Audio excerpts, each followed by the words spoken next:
வாழ்க வையகம், வாழ்க வையகம், வாழ்க வளமுடன்.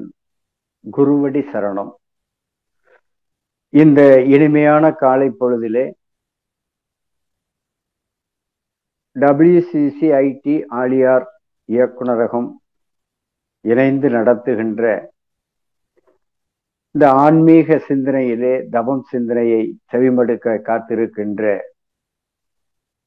நடமாடும் தெய்வங்களாம் இருபால் மெய்யன்பர்களையும் வணங்கி வாழ்த்தி மகிழ்கிறேன். நீங்களும் உங்களுடைய அன்பு குடும்பமும் வாழ்க வளமுடன். மேலும் இந்த நிகழ்வினை சிறப்பாக தொகுத்து வழங்கி கொண்டிருக்கின்ற அன்பு சகோதரிக்கும், இதை உலகெங்கும் தடையில்லாமல் சிறப்போடு செயல்படுத்தி கொண்டிருக்கின்ற இயக்குநரகத்தின் தொழில் வல்லுநர்களுக்கும், இதற்கெல்லாம் அனுமதி தந்து நம்மளை கண்காணித்துக் கொண்டிருக்கின்ற உலக சமுதாய சேவா சங்க தலைவர் SK ஐயா அவர்களுக்கும் சிறந்தாழ்ந்த வணக்கத்தையும் வாழ்த்துதலையும் கூறி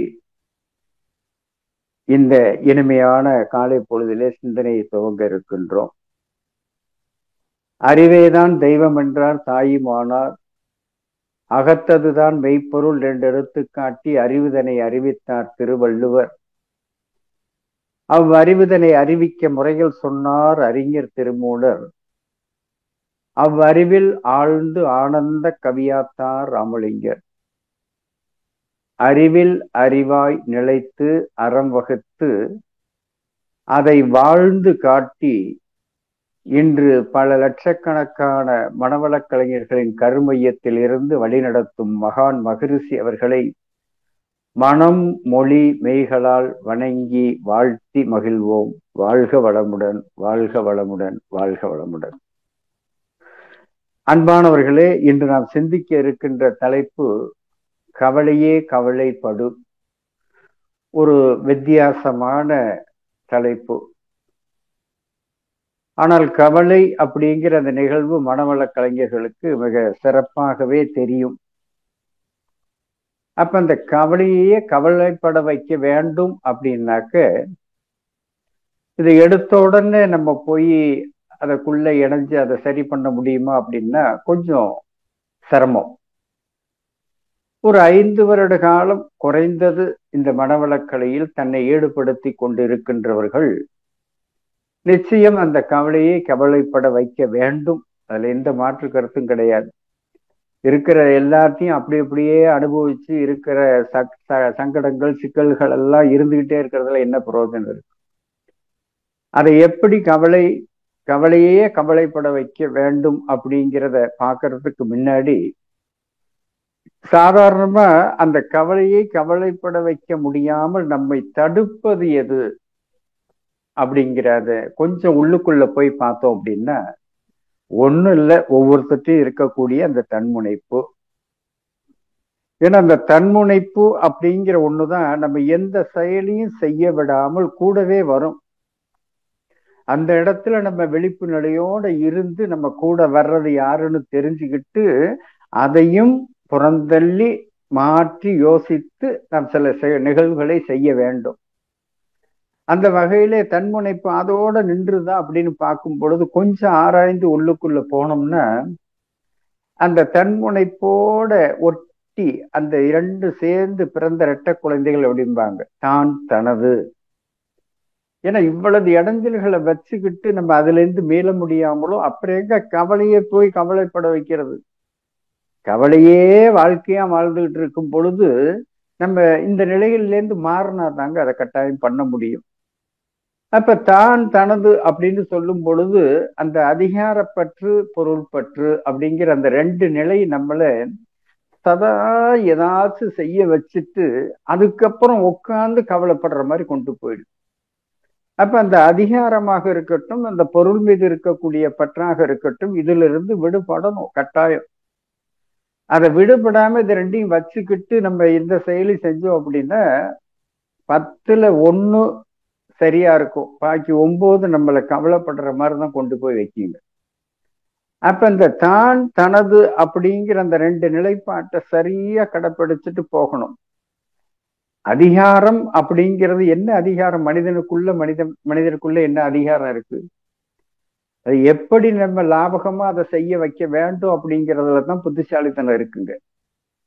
நமக்கு ஏதோ ஒரு வாய்ப்பு கிடைச்சிருச்சு அப்படிங்கிறதுனால அதிகாரம் பண்ணும் பொழுது அந்த நிலையிலிருந்து நம்ம இறங்கும் பொழுது அப்புறம் எல்லாருடைய அதிகாரத்துக்கும் நம்ம பதில் சொல்ல வேண்டியிருக்கும். பொருள் பற்று அப்படிங்கிறது இன்னைக்கு சில தேவையை ஒட்டி சில விஷயங்களை நாம் செய்து கொள்ள வேண்டும். அதற்காக அந்த பொருள் மீதே இது இல்லைன்னா என்னால வாழவே முடியாதுங்கிற அந்த கட்டத்துக்கு போயிடக்கூடாது. நீங்க இந்த ரெண்டையும் சரியா கடைபிடிக்க முடியல அப்படின்னா அதுக்கு அடுத்தது என்னன்னா, நம்மள்கிட்ட அந்த 6 குணங்கள் நம்மள எந்த செயல்பாடையும் சரியாக செய்ய விடாமல் தடுக்கிறது. ஏன் இதெல்லாம் சொல்றேன்னா, இத படிப்படியா சரி பண்ணி கொண்டுகிட்டு வந்துட்டு அதுக்கப்புறம் தான் நீங்க கவலைப்பட வைக்க முடியும். இதெல்லாம் சரி பண்ணாம போய் அப்படியே நம்ம அந்த தலைப்பு சரி நான் கவலைப்பட வைக்கேன்னு சொல்லிட்டு கவலையாக்கும். அப்படி இருக்கக்கூடாது. அப்ப இந்த 2 பேரை நம்ம சரி பண்ண முடியலன்னா அந்த 6 குழந்தைகள் இருக்கு பாத்தீங்களா? பேராசை, சினம், கடும் பற்று, முறையற்ற பால் கவிழ்ச்சி, உயர்ந்தாள் மனப்பான்மை, வஞ்சம் அப்படிங்கிற அந்த 6 நம்மள பெரிய சிக்கல்ல மாட்டிடும். இதற்கும் மகரிஷி ஏதோ நம்ம சொல்லாக இல்லாமல் சுயமாக சிந்தித்து தெளிவாய்ங்கிற ஒரு பக்கம் இருந்தாலும் அதில் எல்லாத்திற்கும் பயிற்சியா கொடுத்திருக்கிறாங்க. அப்படி பார்க்கும் பொழுது இந்த பேராசையோ, சினமோ, கடும்பற்றோ, முறையற்ற பால் கவர்ச்சியோ, உயர்தோல் மனப்பான்மையோ, வஞ்சமோ இந்த அருகுண சீரமைப்பு அப்படிங்கிற கணக்குலையும் நம்ம கொடுத்துருக்குறாங்க. இதெல்லாம் படிப்படியா நம்ம வாழ்க்கையில செய்யணும். இதெல்லாம் செய்யறதுக்காக தான் குறைஞ்சது 5 வருஷம் அப்படின்னு. இப்படி இந்த 6 பேரை கரெக்ட் பண்ணி ஒரு நல்ல குழந்தைகளாக நல்ல பழக்க வழக்கம் உள்ள நிலைகளாக மாற்றல அப்படின்னா வாழ்க்கையில இந்த செய்யக்கூடாத 5 பெரும் பழி செயல்கள் நம்மளை கொண்டு மாட்டி விட்டுரும். பொய், களவு, சூது, கொலை, கற்பழிப்பு அப்படிங்கிற அந்த நிலைப்பாட்டுல கொண்டு விட்டுரும். இப்ப இவ்வளவு குப்பைகளையும் சேர்த்து வச்சுக்கிட்டு எப்படி கவலையை போய் கவலைப்பட வைக்க முடியும்? கவலைப்படுறதுக்கே ஆயுள் இல்லாம போயிடும். ஆக வாழ்க்கையில அந்த தனது அதிலிருந்து வரக்கூடிய அந்த 2 நிலைகளை மாத்தி அதுல இன்னும் ஒரு படி மேல போய் ஆணவம், கண்மம், மாயை இந்த 3 நம்மள சிக்கல்லையும் மாட்டி விடும். இப்படி இவ்வளவு விஷயங்களை நம்ம பயிற்சியா செய்து அதிலிருந்து தேர்ந்து அதுக்கப்புறம் வரக்கூடிய நிலைகளை எப்படி கவலைப்பட வைக்க முடியுங்கிறத நம்ம உள்ளுக்குள்ள போனோம்னாக்க நிச்சயம் நம்மளால முடியாது எதுவும் கிடையாது. இதற்கு உச்சகட்டமா நமக்கு இவ்வளவு விஷயங்கள் தெரிஞ்சாலும் அப்படியே நம்ம ஒருத்தரோட ஒருத்தர் பேசி அதை தீர்த்துக்கிற மாதிரிலாம் பண்ண முடியாது. நம்ம வாழ்க்கையில நம்ம பண்ணக்கூடிய அந்த தவம் மட்டும் போதுமா அப்படின்னு பார்த்தா பரிசோதனை மிக மிக அவசியம். எல்லாத்தையும் நாளைக்கு பார்த்துக்கலான்ட்டு கொண்டு போகும்போது எல்லாத்தையும் சேர்த்து வச்சு எதை பண்றதுன்னே புரியாம போயிடும். அதனாலதான் மகான் மகரிஷி அவர்கள் அன்றன்று செய்யக்கூடிய அந்த செயல்பாடுகளே இரவு படுப்பதற்கு முன் உட்கார்ந்து அலசி ஆராய்ச்சி பண்ணி அந்த பரிசோதனைங்கிற பேர்ல செஞ்சு எது தேவையானதோ அதை தக்க வைத்து கொண்டு தேவையில்லாததெல்லாம் அப்புறப்படுத்தி அடுத்த நாள் ஒரு முழுமையான ஒரு நிறைவான ஒரு நிம்மதியான வாழ்க்கை தொடக்கமா இருக்கணும். இப்படி இருந்தாதான் வர்றதை கூட நம்ம சரி பண்ண முடியும். இல்லாட்டி வர சேர்த்துக்கிட்டே போறதுல பிரயோஜனமே இல்லை. அந்த வகையில இவ்வளவு விஷயங்களையும் நம்ம சரியாக கடைபிடிச்சோம் அப்படின்னா கட்டாயம் நம்மளால் அந்த கவலையை கவலைப்பட வைக்க முடியும். அதுல எந்த மாற்று கருத்தும் கிடையாது. இதுல முக்கியமா இவ்வளவு விஷயங்களை நம்ம சொல்றோம் அப்படின்னாக்க அதை எப்படி நம்ம சரி பண்ண முடியும்? முதல் தன்னை அறிய வேண்டும். அதுதான் ரொம்ப முக்கியம். தன்னைத்தான் அறியாமல் எந்த ஒரு நிகழ்வையும் நம்ம சீராக செய்துவிட முடியாது. நமக்கு எப்பயுமே அடுத்தவர்களை சரி செய்வதற்கும் அடுத்தவர்களுக்கு புத்தி சொல்வதற்கும் அடுத்தவர்களை குறை கூறுவதற்கும் இதுல தான் நமக்கு நேரம் சரியாக இருக்கிறது. தன்னை அறிய தனக்கு ஒரு கேடில்லை, தன்னை அறியாமலேயே தான் கெடுகின்றார். தன்னை அறிந்த பின் தன்னையே அர்ச்சிக்கின்றனரே அப்படிம்பாங்க. ஆக வாழ்க்கையில தன்னை அறியாம நம்ம கவலைப்பட வைக்க முடியாது. நம்ம யார்? ஹூ ஆம் ஐ? நம்மளை நம்ம பார்க்காம அடுத்தவர்களை பார்த்துக்கிட்டு போறதுனாலும் இல்ல அடுத்தவங்கிற விஷயத்துல நம்ம மூக்க நுழைக்கணும்னு சொல்லுவாங்க. அந்த மாதிரி உள்ளதுனாலதான் நமக்கு கவலையே ஜாஸ்தி வருது. அப்ப வாழ்க்கையில அந்த கவலை என்றால் என்ன அப்படிங்கிற அந்த நிலைப்பாட்டை தெரிஞ்சு நம்ம அதுக்கப்புறம் உள்ளுக்குள்ள சில விஷயங்கள் போய் அதுக்கப்புறம் எப்படி எல்லாம் மாத்தி அதை கொண்டு வந்து அதை கவலைப்பட வைக்க முடியுங்கிறதுக்கு இவ்வளவு விஷயங்கள் இருக்கு. ஈஸியா ஒரே வார்த்தையில கவலைப்பட வைத்து விட முடியும்னு ஈஸியா பேசலாம். அப்ப கவலை அப்படின்னு சொல்லும் பொழுதே மகான் மகரிஷி அவர்கள் அந்த தற்சோதனை கணக்குல எண்ணம், ஆசை, சினம், கவலை, நான் யார், அருகுண சீரமைப்பு, இப்படி எண்ணற்ற பல நிகழ்வுகளை நம்ம தற்சோதனையா கொண்டு போகணுங்கிறாங்க. இதற்கு அடிப்படை அப்படின்னு பார்த்தோம் அப்படின்னாக்க எண்ணம் ஆராய்தல். முதல் எண்ணம் தான் நம்மளுடைய வாழ்க்கையை நிர்ணயிக்கிறது. அப்ப அந்த எண்ணத்தை ஆராய்ச்சி செய்து அந்த ஆரம்ப கட்டத்திலேயே அதை சரி பண்ணக்கூடிய, அதை மாற்றி அமைக்கக்கூடிய, அது தனக்கு தேவையானதை ஆக்கி கொள்ளக்கூடிய நிலையில நம்ம பரிசோதனை பண்ணி போனோம் அப்படின்னாக்கா வாழ்க்கையில அடுத்தடுத்த நிகழ்வுக்கு உள்ளுக்குள்ள போக வேண்டியதில்லை, இயல்பான வாழ்க்கை அமைந்து விடும். அப்ப எண்ணத்தை ஆராய வேண்டும். அதற்கு ஏற்கனவே சொல்லியிருப்பாங்க, அந்த 6 நிலைகள்ல எது எப்படி எது மாத்திக்கிடணும், எதை மாற்ற முடியாதுங்கிற புரிதல் வேணும். அப்படி இருந்தா தான் நம்ம பண்ண. இது புரியல அப்படின்னாக்க அந்த எண்ணம் ஆசையை ஒட்டி தான் வருது. இப்ப ஆசை இல்லாம நம்ம வாழ முடியுமா அப்படின்னா ஆசை கட்டாயம் வேணும். பேராசையாக போய்விடக் கூடாது அப்படிம்பாங்க. அது தேவையா, அதை நிறைவேற்றிக் கொள்ள பொருளாதார வசதி இருக்கா, அப்படியே இருந்தாலும் அதனுடைய விளைவு என்ன, அது தனக்கோ பிறருக்கோ பாதிக்காமல் இருக்கா, இவ்வளவு விஷயங்களை பார்க்க வேண்டி இருக்கு. இதெல்லாம் ரெண்டையும் சரியாக பயன்படுத்த முடியாத நிலையில அப்படிங்கிறப்ப அந்த ஆசையே நமக்கு சினமாக மாறி விடுகிறது. சினம் அப்படிங்கிற ஒரு நிலைப்பாட்டை நம்ம அலோவ் பண்ணிட்டோம் அப்படின்னா அதுக்கு அடுத்தது கவலைக்குள்ள போய் உட்காந்தே ஆகணும், அனுபவிச்சே ஆகணும், வேற வழியே இல்லை. அப்ப அந்த சினம் அப்படிங்கிற நிலைப்பாடுல அதை எப்படி நம்ம வாழ்த்தி சரி பண்ணணும் அப்படிங்கிறது மகான் மகரிஷி நமக்கு எளிதாக கொடுத்திருக்கிறார்கள். அவர் அந்த சினமும் பண்ண முடியல, சரியா பயிற்சி பண்ணல அப்படிங்கிறப்ப நம்ம பேருக்கு கவலையை கவலைப்படுத்த முடியுமா? வார்த்தைகள் நல்லா இருக்கும், இவ்வளவு விஷயங்களையும் வச்சுக்கிட்டு போய் அதை பண்ண முடியாது. கவலையாவே வாழ்க்கையே கவலையா ஆகிப்படும். சரி, அப்படி கவலை அப்படி இல்லாத மனிதன் இருக்காங்களா அப்படின்னா கவலை இல்லாத மனிதன் இல்லை. பட் அதை எப்படி எதிர்கொள்ள வேண்டும் என்பதற்காக தான் சத்சங்கங்கள், பயிற்சிகள். கவலையே இல்லாமல்லாம் கிடையாது. ஆனா கவலையே வாழ்க்கையாக போய்விடக் கூடாது அப்படிங்கிறதுக்காகத்தான் இந்த மாதிரி நிகழ்வுகள்.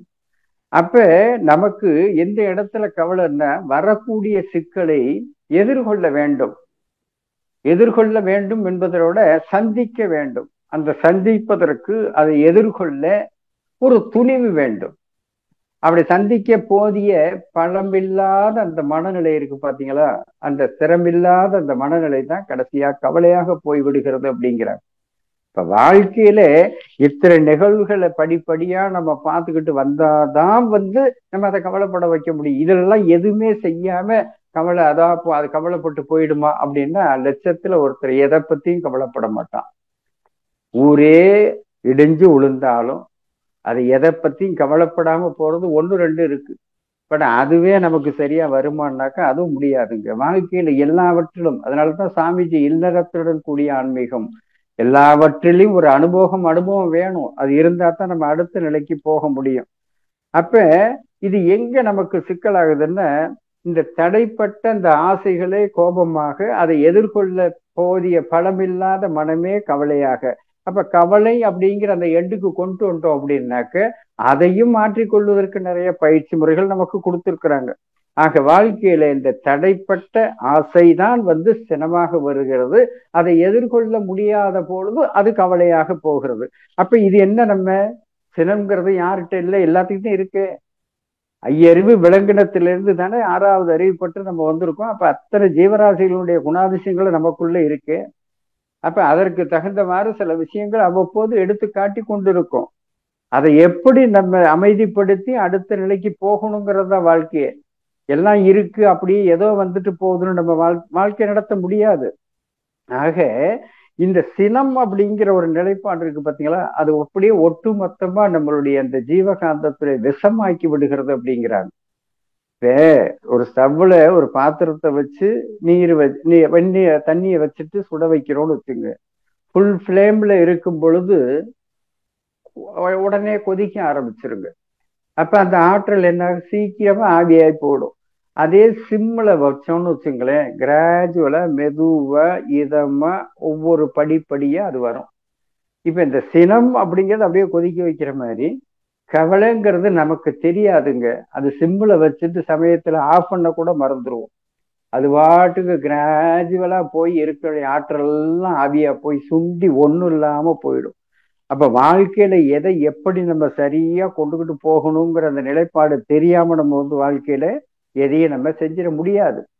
அப்ப இதை எப்படி நம்ம வந்து அந்த கவலையா ஆக்கிக்கிறோம் அப்படிங்கிறப்ப என்னன்னா, நமக்கு இயல்பாகவே இந்த சந்திக்க போதிய பலமில்லாத மனநிலைன்னு நம்ம சொல்றோமோ ஒழிய, நம்மளுடைய இயலாமை, அந்த இயலாமை வந்து அது இயலாமை இருந்தா கூட பரவாயில்ல, அதே சிந்தனையில போய் சில கற்பனைகள் நாமளா கற்பிச்சுக்கிட்டு இது நம்மளால ஒன்றும் பண்ண முடியாது, இதுல இருந்து விடுபட முடியாது அப்படிங்கிற நிலைப்பாடும், இல்ல கவலை வந்து மனசுல இருக்கா இல்ல நிகழ்ச்சியில இருக்கா என்ற புரிதல் இல்லாமலும், இல்ல சில பேர் இருக்கா, அதாவது ஏற்பட்ட அந்த கவலை வந்து மற்றவங்க யார்கிட்டையும் தெரியாது அப்படின்னு நினைச்சுக்கிட்டு தனக்குள்ளேயே போட்டு அதை அப்படியே கொஞ்சம் கொஞ்சம் கொஞ்சம் கொஞ்சமா அப்படியே அனுபவிச்சுக்கிட்டு வந்துகிட்டு இருப்பான்.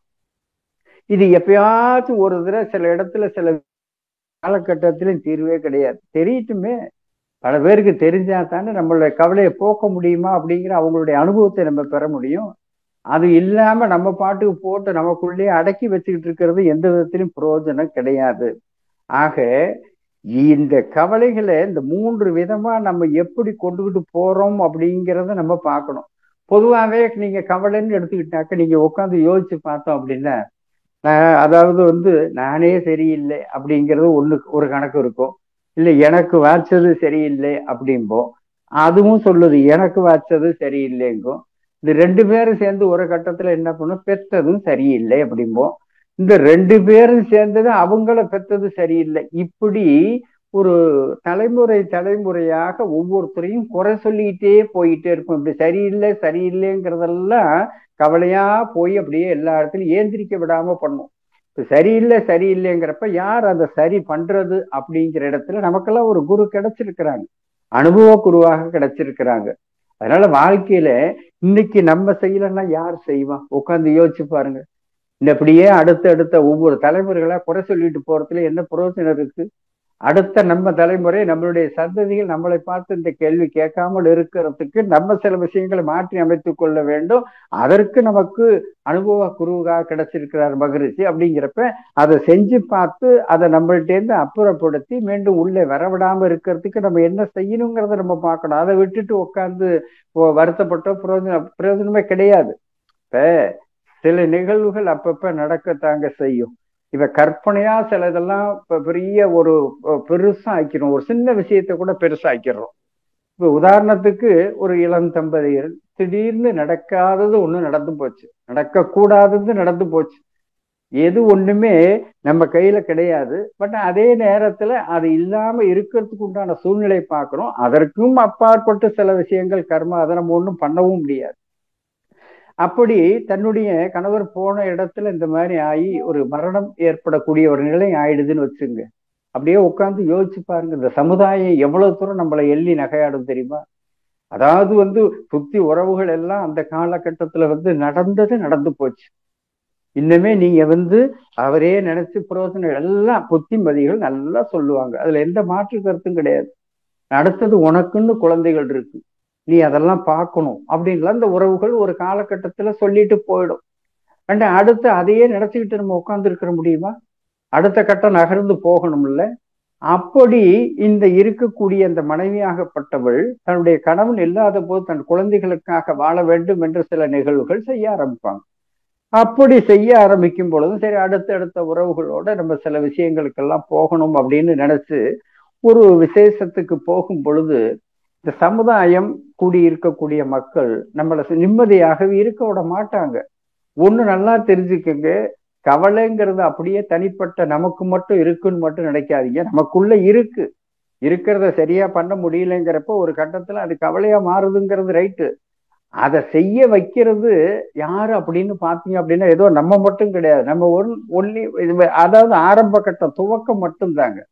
அதனாலதான் தெரிந்தோ தெரியாமலோ இந்த உலகத்துல 800 கோடி பேர் மக்கள் இருக்கும். வெவ்வேறு தாயின் வயிற்றில் பிறந்திருந்தாலும் எல்லோருடைய கருமையத்தோடையும் தொடர்பு கொண்டுதானே இருக்கும். அப்ப எல்லோருடைய எண்ணங்களையும் நம்ம எண்ணத்தோட இணைச்சு தானே வாழ்க்கை நடத்திட்டு இருக்கிறோம். அப்ப நம்ம ஒண்ணு நினைச்சுட்டா போதும், அதே ஒத்த நிலை உள்ள அத்தனை ஆன்மாக்களுடைய ஏன் இருக்கக்கூடிய மறைந்த ஆன்மாக்களுடைய கணக்கு வழக்குகள் கூட நம்மளோடு இணைந்து அந்த செயலை செய்ய வச்சிருத.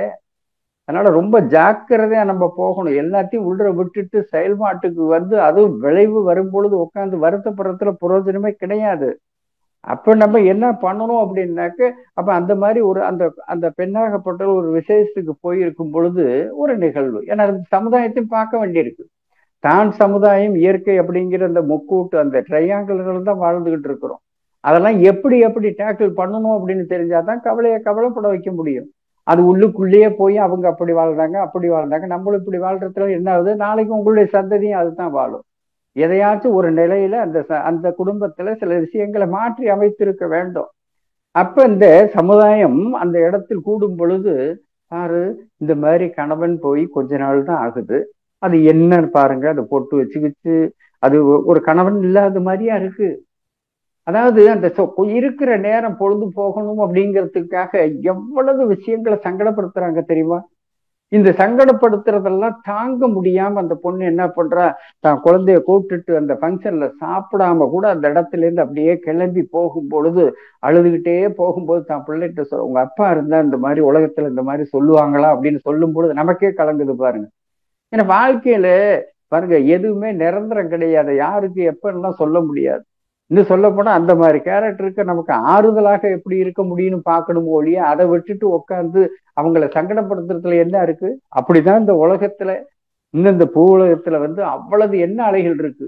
அதனால ரொம்ப சர்வ ஜாக்கிரதையாக நம்ம ஒண்ணு அடி எடுத்து வைக்க வேண்டி இருக்கு, வேற வழியே இல்லை. இன்னும் இது ஒரு பக்கம். அடுத்தது நீங்க பாத்தீங்க அப்படின்னாக்க, இந்த கர்மா கணக்கு கர்மான்னு சொல்லி சில விஷயங்கள்ல பாத்தீங்கன்னா, சில குடும்பத்துல அதனுடைய அப்பா அம்மாவுக்கு பிறக்கிற பிள்ளைகள் வந்து பாத்தீங்கன்னாக்கா அப்பா நட்டையா தான் இருப்பாரு. குழந்தை அது வளர்ச்சியில குள்ளமா போயிடும். இது வாழ்க்கையில வந்து அது இதையே நம்ம என்ன பண்றோம் அப்படின்னாக்க, அது இன்னைக்கு காலகட்டங்கள்ல சில பயிற்சி முறைகள்ல கொஞ்சம் கூட்டலாம் உயரத்தை. அதுக்காக அப்படியே மாத்திர முடியுமா? முடியாது. அப்ப இது சமுதாயத்துல என்ன தெரியுமா, சமுதாயத்துல ரொம்ப ரொம்ப ஜாக்கிரதையா போக வேண்டி இருக்குங்க. இந்த போறாம்பாருக்குள்ள இல்ல ரொம்ப வளர்ந்துட்டா போறாம்பாரு நெட்டேன், இது இந்த வார்த்தைகள் அப்படிங்கறத நான் இருக்கிறது தானே சொல்றேன் அப்படின்னு நியாயப்படுத்தலாம். அது எவ்வளவு மனசுக்குள்ள வலிக்கும் தெரியுங்களா?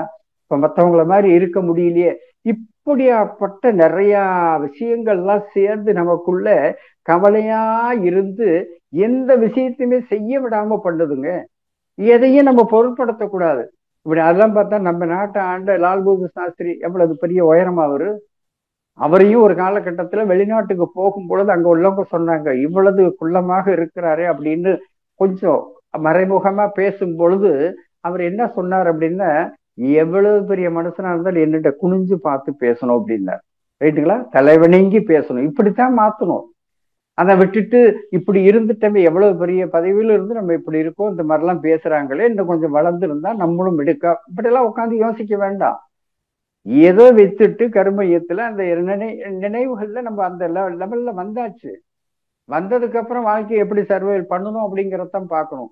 அதை விடுத்துட்டு உட்காந்து அதற்கு ஒரு கற்பனையை கட்டி நம்மளா ஒரு யூகித்து நம்ம இப்படி இருந்திருந்தா அப்படி இருந்திருந்தா என்ன, ஒண்ணுமே கிடையாது. இப்ப எப்படி வாழணும் அப்படிங்கிற அந்த நிலைக்கு நம்ம போகணுங்க.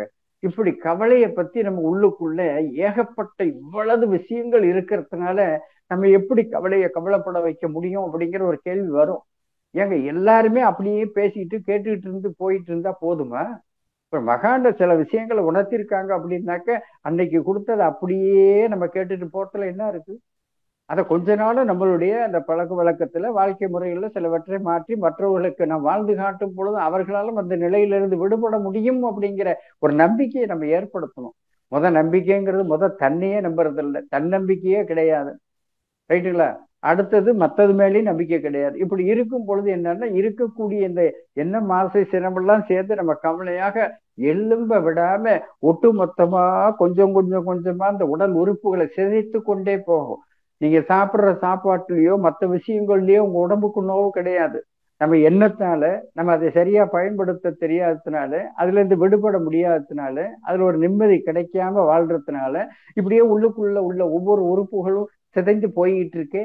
இதை எப்படி நம்ம மாத்துறது? இதெல்லாம் தெரிஞ்சு டோன்ட் கேர் அப்படின்னு போகும் பொழுது தாங்க கவலைப்பட வைக்க முடியும். அதை விட்டுட்டு உட்காந்து இவ்வளவு விஷயங்களை போட்டு நம்ம உள்ளுக்குள்ள உலட்டிக்கிட்டே இருந்தோம்னா வாழ்க்கையில எந்த நிகழ்வுகள் இருந்து நம்ம தப்பவே முடியாதுங்க. சரி, ரைட்டு. இப்ப இந்த கவலைக்கான சில காரணங்கள்ங்கும் போது மகரிஷி வந்து ஒரு 10 காரணங்கள் கொடுத்திருக்கிறாங்க.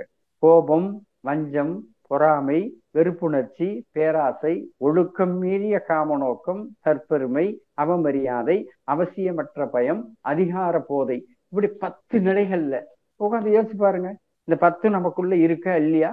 கவலைக்கு காரணங்கள் இது. இதை மாத்தி அமைக்கிறோங்கிறது அடுத்தது. பட் அதுக்குள்ள நம்ம எப்படி அதை டேக்கிள் பண்ணணும்னு தெரியாம போய் அதுக்குள்ளேயே சிக்கிட்டு இருக்கிறது.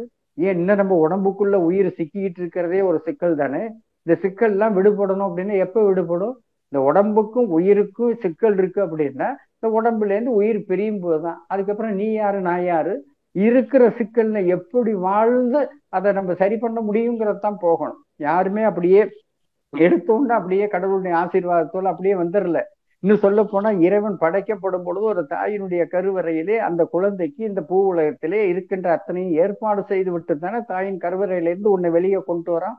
அதனை தேடி பெறணுங்கிறது தானே கணக்கு. என்ன சொன்ன உடனே அப்படியே கேட்ட உடனே அப்படியே வீட்டுல கொண்டு வந்து காம்பவுண்ட்ல போட்டுட்டு போவானா? உட்காந்து நல்லா யோசிச்சு பார்க்கணுங்க. ஏன்னா சில விஷயங்கள் நம்ம புரியாம எல்லாமே அடுத்தவங்க மேல இல்ல ஒட்டுமொத்தமா கடவுள் மேல போய் குறை சொல்லிட்டோம், இல்ல அவன்கிட்ட போய் கையேந்தி நிக்கிறதுலயே பிரயோஜனம் கிடையாது. எதை எப்படி நம்ம வந்து அதுல இருந்து டீல் பண்ணுங்கிற அந்த நிலைப்பாடை தெரிஞ்சுக்கிடணும். ஏன் இதுக்கெல்லாம் எதுக்காக சொல்றோம் அப்படின்னா இது எல்லாரும் எல்லாத்தையும் இல்லாம இல்லை, எதை எதை எந்த அளவுல நம்ம போக்கி வாழ்ந்திருக்கோங்கிறது தான் நமக்கு முக்கியமானதுங்க. இப்ப இந்த 10 காரணம் அப்படிங்கிறதுல கோபத்தை ஃபர்ஸ்ட் வச்சிருக்காரு பாருங்க. ஏன்னா அதுதான் நமக்கு பெரிய சத்துருவே. அதுதான் நம்ம உடம்புக்கு சில சிக்கல்களே. அதை எதிர்கொள்ளணும். இல்லை கோபம் வருதா கோபப்பட்டுறணும். அது வராம அப்படியே உள்ளுக்குள்ள தேக்கி வைக்கிறது தான் வாழ்க்கையில சிக்கல். அதனாலதான் சொல்லுவாங்க, நீங்க உணர்வு அப்படிங்கிற சில விஷயங்கள் எல்லாம் வந்து வெளி கொடுத்துடணும். நீங்க அறிவுபூர்வமாக உட்கார்ந்து பெரிய பேசி பிரயோஜனம் கிடையாது. உணர்வு பூர்வமாக சில விஷயங்களை வெளியில கொண்டுகிட்டு வந்தா தான் நம்ம வாழ்க்கையில அந்த இடத்துல இருந்து நிமிர முடியும். அப்ப இந்த கோபத்தை நம்ம காட்ட முடியாத போது நமக்கு என்ன ஆகுது அப்படின்னா அடுத்த கட்டமா வஞ்சம். ஏன்னா அந்த வஞ்சம்ங்கிறது அப்படியே கொஞ்சம் கொஞ்சமா சேர்த்து வச்சு அடக்கப்பட்ட சினம் வஞ்சம் அப்படிங்கிறாங்க. ஏன்னா வாழ்க்கையில வெளியில கொடுத்துடணுங்க. ஒரு கோபத்தை நம்ம இன்னொருத்தட்ட காட்டும் பொழுதுதான் அது சரியா நியாயமா நம்ம பட்டது சரியா இல்லையாங்கிறது தெரியும். அது இல்லாம இவங்கள்ட்ட நம்ம கோவப்பட்டு என்னத்துக்கு ஆக போகுது அப்படிங்கிற ஒவ்வொரு நிலைப்பாட்டை சேர்த்து வச்சு போறதுல என்னங்க இருக்கு? ஒரு பிரயோஜனமும் கிடையாது. அது கடைசியில தன்னுடைய வாழ்க்கைக்கே சிக்கலாகி போயிடுமே. இன்னும் வாழ வேண்டிய வாழ்க்கையை முழுமையா வாழ முடியாம போயிடுமே. இல்ல நம்மள இருக்கிற சந்ததிகளுக்கு அப்படி இருந்துட்டா போதுமா? இன்னும் அடுத்த நிலைகளுக்கு உண்டான ஏற்பாடை நம்ம பண்ண வேண்டாமா? எவ்வளவுதான் விஷயங்கள் இருக்கு. அதனாலதான் என்ன சொல்றேன், வர்றது வரட்டும், அதை பத்தி கவலையை எல்லாத்தையும் அனுபவிக்கிறதுக்காக தானே நம்ம வந்திருக்கிறோம். இன்னும் ஒண்ணு சொல்ல போனா கவலைப்பட வைக்கணும்னு நம்ம முடிவு பண்ணிட்டோம் அப்படின்னா எல்லாத்தையும் ஏத்துக்கிட்டா போதுமே, வேற ஒண்ணுமே இல்லை. ஏற்றுக்கொள்ளக்கூடியவனால் மட்டுமே கவலையை கவலைப்பட வைக்க முடியும். சாதாரணமா வர்ற ஒரு விஷயத்தையே பெருசாக்குறவங்க என்னைக்குமே கவலையா தான் வாழ முடியும். இப்ப கவலையா வாழ்றதுக்கு பிறந்தோமா இல்ல சாவறதுக்காக தான் பிறந்திருக்கோமா? பிறந்தாச்சு வளர்ந்தாச்சு வாழ்ந்துகிட்டு இருக்கிறோம். என்னைக்கும் ஒரு நாள் முடிய போறோம். இருக்கிற காலகட்டத்துல எப்படி வாழ்ந்து நம்ம அனுப்பிச்சு வச்சவனோட போய் சேரணுங்கிறதான வாழ்க்கை. இந்த நிலையை அடைவதற்காகவே பிறவி எடுத்திருக்கணும் அப்படின்னு மகரிஷி துரியாதீதத்துல சொல்றாருல்ல, அந்த நிலையை எப்ப போய் அடையிறது? அப்ப இதெல்லாம் சமாளிக்கக்கூடிய மாற்றி அமைத்துக் கொள்ளக்கூடிய நிலை இருந்தா தானே அங்க போக முடியும். அப்ப நமக்கு கோபம் அந்த வஞ்சம் இந்த ரெண்டையும் எப்படி டேக்கிள் பண்ணணும்னு பார்க்கணும். பொறாமை வாழ்க்கையில ஒண்ணு நல்லா தெரிஞ்சுக்குங்க, பொறாமை பொறுக்க முடியாமை. நம்ம சரியா வாழ்ந்துகிட்டு இருக்கிறோம். அப்ப பொறாமைங்கிற பேர்ல நான் வாழ்றது பிடிக்கல பொறாமப்படுறாங்கன்னு சொல்றதை விட கொஞ்சம் இப்படி மாத்தி யோசிச்சு பார்ப்போமே, என்ன மாதிரி அவங்களால வாழ முடியல. எப்படிங்க நான் எப்படி வாழ்றேங்கிறது எனக்கு தான் தெரியும். அவங்களுடைய பார்வைக்கு என்ன மாதிரி வாழ முடியல அப்படிங்கிற அந்த பொறுக்க முடியாமை பொறாமைங்கிறத விட நம்ம என்ன பண்ணோம், அது மாதிரி பொறாமைப்படுறவங்கள என்ன மாதிரி நீங்களும் வாழுங்களேன், என்ன மாதிரி எல்லாரும் வாழணும் அப்படி நினைச்சிட்டா கூட போதும். இந்த மாதிரி நினைச்சிட்டா கவலை நம்ம விட்டு போயிடும். கவலை உள்ளுக்குள்ள வராது. நான் வாழ்றது பொறுக்கலைன்னு சொல்லி பொறாமைங்கிற கணக்குல நீ ஒரு எண்ணத்தை விட்டு இன்னும் மேல மேல மேல மேல பதிவுகளை சேர்த்துட்டு போறதுல என்ன இருக்கு? அடுத்தது வெறுப்பு. வெறுப்பு கட்டாயம் கூடவே கூடாது. எதற்கு வெறுக்கணும்? நம்ம அம்மா அப்பா வெறுத்திருந்தா நம்ம வந்திருக்கிற முடியுமா? விருப்பப்பட்டதுனால தானே வந்திருக்கிறோம். வெறுப்பு அப்படிங்கிற இடத்துல இறைவன் அருகாமையில் இருக்கவே மாட்டாங்க. வெறுப்பு எப்பயுமே ஆகவே ஆகாது. வெறுப்புங்கிறதான் நமக்கு அந்த கோபம் அப்படிங்கிற நிலைக்கு கொண்டு விட்டு அதை நிவர்த்தி பண்ண முடியாத, அதை சரியா செய்ய முடியல அப்படின்னா தானே கவலையா உட்கார்ந்துகிட்டு இருக்கிறோம். அடுத்தது ஏற்கனவே சொல்லியாச்சு, பேராசை. ஆசை வேணும். மகரிஷி எதையும் ஒழிக்க சொல்லிங்க. நீ என்னமோ ஆசையோ சிரமம் எங்கேயுமே எதை ஒளின்னு சொல்ல, அதை ஆராய்ச்சி பண்ணி ஆசையை சீரமைச்சுக்க, சினத்தை தவிர்த்துக்க, ஆனா கவலையை மட்டும் ஒழிச்சிரு அப்படின்னாங்க. மகரிஷி பயன்படுத்தின ஒரு முக்கியமான இடம் இதுங்க. வேற எந்த இடத்துலயும் ஒழிக அப்படின்னு சொல்லவே இல்லை. அப்ப கவலையை ஒழித்தே தீரணும். அப்ப அந்த பேராசை கூடாது. பேராசை கூடாதுன்னா என்ன? எனக்கு இருக்கிறது போதுங்க, இது நீங்க இலவசமா கொடுக்கறதுனால வருதுங்கிறதுக்காக நம்ம வாங்கி வச்சுட்டு இருக்க முடியாது. என்கிட்ட இது இருக்கு, பரவாயில்ல, இன்னும் இல்லாதவங்களுக்கு கொடுக்கலாமே, இல்லாத மீறி அன்பின் மிகுதியால் கொடுத்தா வாங்கிட்டு நம்ம இல்லாதவங்களுக்கு கொடுத்துட்டா ரைட்டு. அதை விட்டுட்டு நம்மளுடைய செயல்பாட்டை வச்சு எல்லாரும் நமக்கு இவ்வளவு செய்யறாங்கன்னு வாங்கி வாங்கி வச்சு என்ன பண்ண போறோம்? கடைசியில இந்த பொருள் மேல பற்று வந்து வாழ்க்கையில அதையும் விட முடியாம காலத்தால உட்காந்து கஷ்டப்பட்டுக்கிட்டு இருக்கணும். தேவையாது. அடுத்தது இந்த காமம், ஒருவனுக்கு ஒருத்தி, அதாவது ஒழுக்கம் மீறிய காம நோக்கம். ரொம்ப ரொம்ப ரொம்ப ரொம்ப சிக்கலான விஷயங்க. அதை சரியா பயன்படுத்தணும். ஒருவனுக்கு ஒருத்தி எப்படி இந்த உடல் கூறுகளில் இயக்கம் பெறும் பொழுது இருக்கின்ற அத்தனையும் கழிவுகளாக போகிறதோ, அது வியர்வையாக, மலமாக, சிறுநீராக, காதில் குறும்பையாக, மூக்கில் சரியாக, வாயில் ஊத்தையாக, அது மாதிரி தேங்கக்கூடிய அந்த வித்து சக்தி ஒரு கழிவு தான். என்ன அந்த கழிவுக்குள்ள மீண்டும் பயன்படக்கூடிய சத்து பொருட்கள் இருக்கிறதுனால அதுக்கும் ஒரு பயிற்சியை கொடுத்து நீ எடுத்து அதை பயன்படுத்திக்க அப்படின்னாங்க. நம்ம அது ஒரு இன்பமாக நம்ம தூக்கிறதுனாலதான் வாழ்க்கையில சிக்கல், அடுத்தடுத்த நிலைகளுக்கு தாவுகிற குரங்கு மாதிரி. எனவே வாழ்க்கையில காம அந்த உணர்வு அப்படிங்கிறதுல மிக மிக மிக கட்டுப்பாடு இருந்துருச்சுன்னாவே கவலை கிடையாது. ஏன்னா கணவன் மனைவி உறவிலேயே அதுல தானே சிக்கல் இருக்கு. ஒருத்தர் ஒருத்தர் விட்டு கொடுத்தல், சகிப்புத்தன்மை, தியாகம் அப்படிங்கிற மூணை எதுக்கு கொடுத்துருக்கிறாரு? இல்ல அடுத்தவர்கள் நிலை தெரியாமல் வாழ்க்கை நடத்துறதுல என்ன பிரயோஜனம் இருக்கு? ஒரு நிலைப்பாடை செய்யும் பொழுது அடுத்தவருடைய சூழ்நிலையும் பார்க்கணும். எதுவும் இல்லாமல் தன்னுடைய நிலை பண்ண நமக்கு எல்லாம் அனுபவிச்சா போதுங்கிற நிலைக்கு நம்ம போகக்கூடாது. அதனால அந்த இடத்துல ஒருவனுக்கு ஒருத்திங்கிற அந்த நிலைப்பாடுல கெஞ்சித்தும் விலகாமல் வாழக்கூடிய அந்த வயசு நம்ம அமைச்சுக்கணும். தற்பெருமை சொல்லவே வேண்டாம். இல்லாததை இருக்கிற மாதிரி வச்சு வாழ்ற வாழ்க்கை இருக்கும் போதுங்க, அது பாக்குறவங்களுக்கு நல்லா இருக்கு. அவனுக்கு என்ன, எல்லாம் தான் இருக்கிற மாதிரி பேசுறானே, அங்க போய் பார்த்தா தான் தெரியும் அடுத்த வேளை சாப்பாட்டுக்கே சிக்கலா இருக்கும்.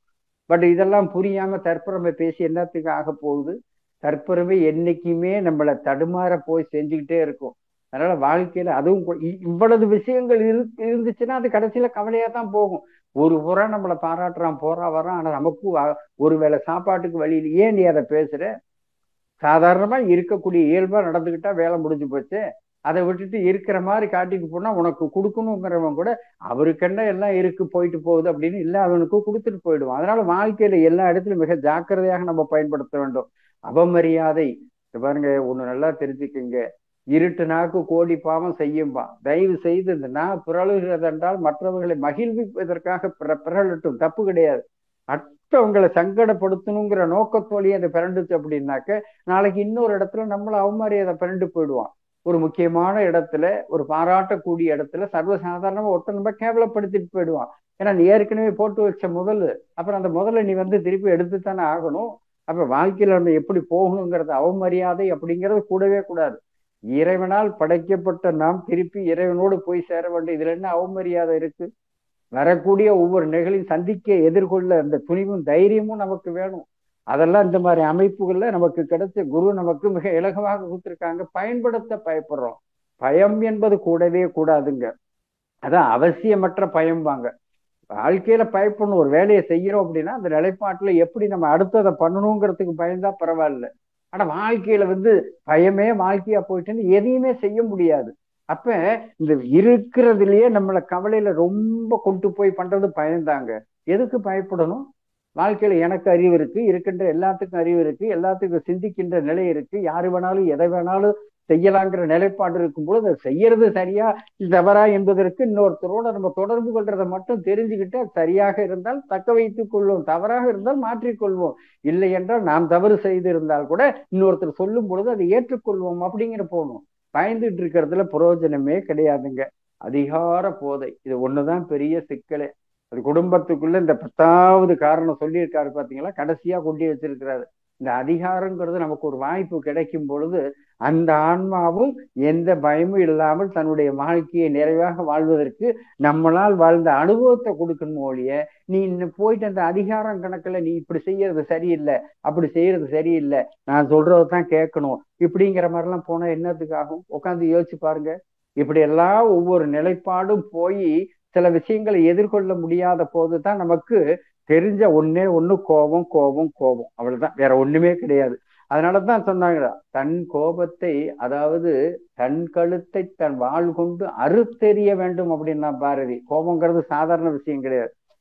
அதே நேரத்துல சினம் கொஞ்சம் கூட பாத்தீங்கன்னாக்க அந்த அறிவுலேருந்து விடுபட்டு போயிடுச்சுன்னு வச்சுக்கோங்க, சிக்கலாகி போடும். பட் அது எப்படி நம்ம கொண்டுகிட்டு போகணும்? அப்ப இந்த 10 காரணங்கள் இருக்கு பாத்தீங்களா? ராவணனை நினைச்சுங்க, 10 தலை கொண்ட ராவணனை கொய்தெறிவேன் அப்படின்னு சொன்னான், ரைட்டுங்களா? அது மாதிரி நமக்கு இந்த 10 காரணங்களை எப்ப அறுத்து எறிகிறோமோ அப்பதான். ஏன்னா நம்ம சாதாரணமா கோபம் அப்படிங்கறது ரொம்ப ஈஸியா, அவரு பெரிய கோபக்காரர், அவர்கிட்ட பார்த்து பயந்து நடந்துக்கணும். அவனே நல்லா தெரிஞ்சுக்க, கோபம் அப்படிங்கிறது என்ன, உடம்புக்குள்ள இந்த ஆற்றலை எப்படி போக்குது அப்படின்னா, ஒரு பாத்திரத்துல 1 டம்ளர் தண்ணியை நீ கொதிக்க வச்ச அப்படின்னா அது ஆவியா போறது 60 கப்புங்கிறான். ஊத்துனது 1 டம்ளர் தான், கோபப்பட்டது ஒரு தடவை தான், ஆனா உன்னுடைய ஆற்றல் என்னது 60 மடங்காக வெளியில போகுதுங்கிறான். ரொம்ப ஜாக்கிரதையா பயன்படுத்துங்க. அதான் சொன்ன, அச்சத்தை வேட்கத்தினை அழித்து விட்டால் அப்போதே சாவும் அங்கே போகணும்னா. எப்படிங்க? அச்சத்தை வேட்கதனை அழித்து விட்டால் அப்போதே சாவும் அங்கே அழிந்து போகும். அச்சத்தை பின்கொள்வேன், முதலில் சினத்தை வென்றிடுவீர் மேதினியில் அப்படின்னா. நீ சினத்தை, அதாவது அச்ச கூட அப்புறம் இது பண்ணிக்கலாம், ஆனா கோபம் அப்படிங்கிறத ரொம்ப சர்வ ஜாக்கிரதையாக நம்ம டீல் பண்ணணும், இல்லைன்னா வாழ்க்கையில சிக்கல். ஆக இப்படி 10 காரணங்களால நமக்கு உள்ளுக்குள்ள கவலைகளை நம்ம வளர்த்துக்கிட்டே இருக்கோம். இந்த 10 காரணங்களில் கவனம் இருந்தால் போதும், கவலையை கவலைப்பட வைக்க முடியும். அது என்னன்னு தெரியாம எல்லாத்தையும் செஞ்சுட்டு அது விளைவிலேருந்து ஒரு பதிவு வந்ததுக்கு அப்புறம் நீங்க ஒரு செயல்ல இருந்து விளைவு அப்படியே போயிடுச்சுன்னா கூட அந்த விளைவிலேருந்து ஒண்ணு பதிஞ்சு திருப்பி நமக்கு தேவையில்லாத வருது பாருங்க, அதுதான் பெரிய சிக்கலை. அதனால வாழ்க்கையில் இந்த 10 கவனமாக இருந்தால் கவலையை கவலைப்பட வைக்க முடியும். இப்ப அந்த கவலையே நமக்குள்ள எந்தெந்த நிலைகள்ல ஏற்படுது அப்படின்னு பார்க்கும் பொழுது சொல்றாங்க, நினைப்புக்கும் நடப்புக்கும் உள்ள வேறுபாடு, தேவைக்கும் இருப்புக்கும் உள்ள வேறுபாடு, நமது எண்ணத்திற்கும் பிறர் எண்ணத்திற்கும் உள்ள வேறுபாடு. இப்படி சில கேட்டகரி பிரிக்கிறாங்க.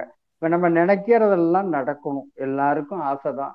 சரி, நடக்கல அப்படின்னா ரைட், ஓகே, அடுத்தது இன்னொன்னு நினைச்சிட்டு போவோம். இல்ல, நினைக்கிறது நடந்துருச்சு அப்படின்னாலும் ஆர்ப்பரிக்க கூடாது, நடக்கலைன்னாலும் போய் அப்படியே சோகமா போய் உட்காந்துடக்கூடாது. நினைச்சது நடந்துருச்சு அப்படின்னா ஹாய், கடவுளுக்கு நன்றி சொல்லிட்டு போயிட்டே இருக்கலாம். ஆனா நினைக்கிறது நடக்கல அப்படின்னா தான் கடவுளுக்கு கோடான கோடி நன்றி சொல்லணும். நான் அடிக்கடி சொல்லுவேன் போற இடத்துல. ஏன் தெரியுமா? இந்த காலகட்டத்துல இந்த நேரத்துல இதை நினைச்சிருக்கான், இதை நம்ம எடுத்து கொடுத்துட்டா அவனோட மட்டும் இல்லாம அவனை சார்ந்தவர்கள் எல்லாம் பாதிக்கக்கூடிய ஒரு நிலை வருமே அப்படிங்கிற அந்த ஒரு நிகழ்வுனாலதான் இறைவன் அந்த காலகட்டத்தில் அதை செய்ய விடாம போனான். பட் நம்ம என்ன சொல்றோம், இவ்வளவு தூரம் எல்லாம் பண்றேன் ஆனா உனக்கு கண்ணே இல்லையா அப்படின்னு அவனையே நம்ம கடிஞ்சுக்குவோம். இது தேவையா? அது தேவையில்லை. அப்ப நினைக்கிறது ஒண்ணு, நடக்கிறது ஒண்ணு அப்படிங்கிற கணக்குல இருந்தாலும் இன்னும் சிலது இருக்கு. நான் எல்லாம் நினைக்கிறது பூரா நடக்குது, அது எனக்கு நடக்கவே நடக்கலைங்க. ஆனா என்ன சுத்தி இருக்கிற அவங்களுக்கும் இந்த ஊர்ல எல்லாத்துக்கும் நடக்குதுன்னு உட்காந்து அப்படியே நொந்து நூலாகும். போயிட்டு போதும் அவன் கர்மா. ஏங்க, இன்னைக்கு நான் நினைக்கிறது நடக்கல அப்படின்னா நாளைக்கு ஏன் சந்ததி நினைக்கிறது நடக்கிறதுக்கு நம்ம மாத்தினா தானே முடியும். அதை விட்டுட்டு என்னால முடியலன்னு சொல்லி கவலையோட அந்த காலத்தை கடந்து இந்த பூமியை விட்டு போனோம் அப்படின்னா நாளைக்கு உங்க சந்ததியும் அதையே நினைச்சுதானே வாழ போகுது. அப்ப எல்லாத்துலயும் எந்த இடத்துல எதை எப்படி டீல் பண்ணணும் அப்படிங்கிறத பண்ணணும். இதற்கு முக்கியமா நம்மளுடைய எண்ணம் மிக மிக முக்கியம். நம்மளுடைய எண்ணம் அதுல ரொம்ப ரொம்ப ஜாக்கிரதையா இருக்கு. நம்ம எண்ணம் அப்படிங்கிறதுல வேற ஒண்ணும் இல்லைங்க. நமக்கு முடியாத போது யார்கிட்ட போய் சொல்றோம்? நமக்கு அப்பாறு போட்டு அவன் கேட்க மாட்டாங்கிற தைரியத்திலே இறைவன்கிட்ட தான் நம்மளுடைய பிரார்த்தனையை அங்க வைக்கிறோங்க. பிரார்த்தனை வைக்கிறது தான் எண்ணமா, வேற ஒண்ணுமே கிடையாது. அப்ப நினைத்ததும் அப்படியே கொண்டு அப்படியே கொடுத்துட மாட்டான். நான் ஏற்கனவே சொன்னேன், நல்லா புரிஞ்சுக்கோங்க. நம்ம நினைக்கிறத தப்பு தப்பா நினைச்சிட்டு அதுக்கப்புறம் உட்காந்து அதை நடக்கலையா அப்படின்னு உட்காந்து பண்றதுல பிரயோஜனமே கிடையாது. இந்த பிரபஞ்சத்திட்ட நீ எதை கேட்டாலும் அது கொடுக்கறதுக்கு ரெடியா இருக்குங்க. ஆனா எப்படி கேட்கறதுன்னு தெரியாம தான் நம்ம கவலைங்கிற கடலுக்குள்ளேயே மூழ்கிட்டு மூச்சு அடக்கி சாகிறோம். பட் அதை எப்படி கேட்கணுங்கிற அந்த நிகழ்வு தெரிஞ்சுன்னா நிச்சயம் அதுல நடக்கலைங்கிறத அடுத்தது அதை எப்படி புரிதலோட போகணும் அப்படிங்கிறதான். ஒண்ணும் இல்லை, ஒரு ஐடி டிபார்ட்மெண்ட் இயக்குநரகம், ஐடி டிபார்ட்மெண்ட்னு வச்சுங்களேன், அதுல பல பேர் வேலை பார்க்கறாங்க. அதுல ஒருத்தர் என்ன பண்ணார் அப்படின்னா, இப்ப எப்பயுமே அந்த இடத்துல அவ்வளவு ஈஸியாவும் விட்டுற மாட்டாங்க. ஒரு ஒரு முக்கியமான இடத்துல உள்ள ஒரு தொழிலாளியை அவ்வளவு ஈஸியா விட்டுற மாட்டாங்க. ஏன்னா அடுத்த ப்ராஜெக்ட் வரும்போது இன்னொருத்தரை தேடிட்டு இருக்க முடியாது. அப்படி அடுத்தது வர்ற வரலையும் இவனை சும்மா உட்கார வச்சு சம்பளம் கொடுக்குற டிபார்ட்மெண்ட்டும் இருக்கு, இல்லாம கிடையாது. ஆனா அந்த கேரக்டர் என்ன நினைச்சான் அப்படின்னா, இப்படி நம்ம அதாவது வேலையே செய்யாம சம்பளம் வாங்குறமே நமக்கும் தெரியும். இருந்தாலும் வேலை இருக்கும் பொழுதே ஓபி அடிக்கிறதுன்னு ஒரு கணக்கு இருக்கு. அதுக்கெல்லாம் சில கணக்குகள், அந்த கவலையெல்லாம் மீளவே முடியாது. அது காலம் பூரா தொடர்கதையா போயிடும். ஆனா இவர் என்ன நினைச்சார் அப்படின்னா, நம்ம ஒரு ஏதாச்சும் ஒரு இன்னொரு ப்ராஜெக்டை ரெடி பண்ணி கொண்டு கொடுப்போம் அப்படின்ட்டு இவரா உட்காந்து திங்க் பண்ணி கொண்டு போய் ஹெச்ஓடிட்ட கொடுத்தாச்சுங்க. அவரும் வாங்கி அப்படியே போட்டார். அவருக்கு தெரியும் எல்லாம் கொடுக்கறதான் செய்வான், நம்மள்ட்ட அடுத்த பேரு வாங்கணுங்கிறதுக்காக அப்படிங்கிற கணக்குல தூக்கி போட்டார். ஆனா ஒரு காலகட்டத்துல இது காலம் தாழ்ந்து போயிட்டே இருக்கும்போது அவர் என்ன நினைச்சாருன்னா, சரி அது ஒண்ணு கொடுத்தானே, சரி அதையும் அனுப்பிச்சு வச்சு பார்ப்போம் அப்படின்னு அதை அனுப்பிச்சாச்சுன்னு வச்சுக்கோங்க. இது என்ன பண்ணாரு, சும்மா இருக்கக்கூடாது, சும்மா இருந்து சம்பளம் வாங்கக்கூடாதுங்கிறதுக்காக ஒரு முயற்சி, அவ்வளவுதான். சரி அது எப்படி வந்துடும், வந்ததுக்கு அப்புறம் நம்ம செஞ்சிடலாம் அப்படிங்கிறப்ப இதுல என்ன நடக்குது அப்படின்னா, கரெக்டா அப்ப வீட்டுல இருந்து ஒரு அலைபேசியில ஒரு அழைப்பு வருது. தம்பி, இந்த மாதிரி பாப்பாவுக்கு வரணும் வந்துச்சு, வந்த இடம் நல்லபடியா இருந்துச்சு, எங்களுக்கும் பிடிச்சிருந்துச்சு, பாப்பாவுக்கும் பிடிச்சிருந்துச்சு. அவங்க உடனே நம்ம எல்லாம் செய்யணும் அப்படின்னு சொன்னாங்க. நாங்களும் ஒரு பாக்கு மாத்தி ஒரு தேதியையும் குறிச்சிட்டோம். தம்பி, நீ என்ன பண்ற, இந்த தேதிக்கு முன்னாடி ஒரு 10 நாள் இருந்து இந்த கல்யாணத்தை நல்லபடியா நடத்தி வைப்பா, சொல்லேன்னு வருத்தப்படாத அப்படிங்கிறப்ப இவர் என்ன பண்ற, இதுல என்ன இருக்கு, ரைட்டுங்களா? நம்ம இல்லைன்னாலும் நம்ம தங்கச்சிக்கு ஒரு வாழ்க்கை அமையுது அப்படிங்கிற அந்த சந்தோஷத்துல அவர் என்ன பண்றாரு, சரி அதுக்குனாலும் போய் கேட்டு லீவை போட்டுட்டு போகலான்ட்டு உள்ள போய் ஹெச்ஓடியை பார்க்க போறாரு. அவர் என்ன சொல்றாரு, உள்ள போனோம்னா வாங்க வாங்க வாங்கன்னு வரவேற்கிறாரு. இவருக்கு ஒன்றும் புரியல, நான் லீவ் போடுறது இவருக்கு எப்படி தெரியும் அப்படிங்கிற நினைப்போட உள்ள போறாரு. தம்பி, அவர் பேரை சொல்லி, நீ 10 ஒரு ஒரு ப்ராஜெக்ட் ஒண்ணு கொடுத்துருந்தியே, அதுக்கு சேங்ஷன் ஆகி வந்துருச்சு. ஒன்னே ஒண்ணு என்னன்னா, அதுக்கு லீடர் நீ தான். அதுல இன்னொரு முக்கியமானது என்ன அப்படின்னா, இன்னும் 10 நாள்ல அதை நிறைவேற்றி அதை செஞ்சு கொடுக்கணும். எந்த 10 நாள், இவன் தங்கச்சி கல்யாணத்துக்காக பண்ண நேரம் குறிச்சு கொடுத்துருக்காங்க பார்த்தீங்களா, அந்த 10 நாள்ல. பாருங்க, வாழ்க்கையில இந்த இடத்துல இப்ப எதை செய்யறதுங்கிறது கவலை உண்டு. வேலை போயிட்டா பொழப்பு போயிடும். இப்ப தங்கச்சிக்கு கல்யாணம் போய் அங்க போகாமே இருக்க முடியாது. இப்படியெல்லாம் சில விஷயங்கள்ல நம்ம எப்படி கேட்கணும்னு தெரியாம உட்கார்ந்து வருத்தப்பட்டு கவலைப்பட்டு அதுவே வாழ்க்கையா போய் இதையும் விட்டு அதையும் விட்டு ரோட்ல தாடியை வளர்த்துட்டு போறதுல என்னங்க இருக்கு?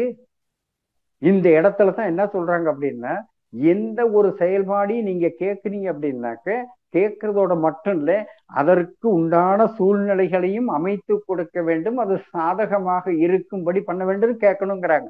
அப்படின்னு கேட்டிருந்தீங்கன்னா, ஒன்னும் இதுக்கு போயிட்டு இந்த வேலை செய்யற மாதிரி வரும், இல்ல இந்த வேலையை செஞ்சுட்டு அதுக்கப்புறம் கல்யாணத்தை போய் நடத்தி வைக்கிற மாதிரி இருக்கும். ஆனா நீ கேட்டது அங்க என்ன அப்படின்னா, சும்மா சம்பளம் வாங்கக்கூடாதுன்னு ஒரு ப்ராஜெக்ட், அவ்வளவுதான்.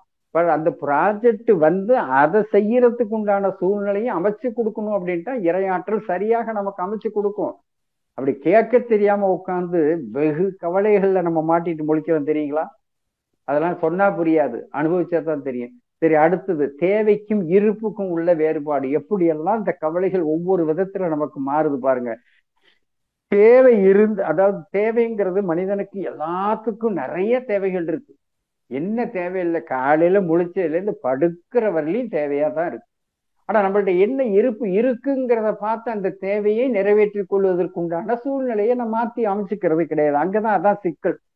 இப்ப ஒண்ணும் இல்ல, ஒருத்தர் என்ன பண்றாருன்னா, தன்னுடைய மகள் கல்யாணத்துக்கு எல்லாம் ஏற்பாடு பண்ணிட்டாருங்க. அதுல பணம் இருக்கிறதுல இன்னும் 1 லட்சம் ஷார்டேஜ் ஆகுது எல்லா செலவினங்களை பார்க்கும் பொழுது.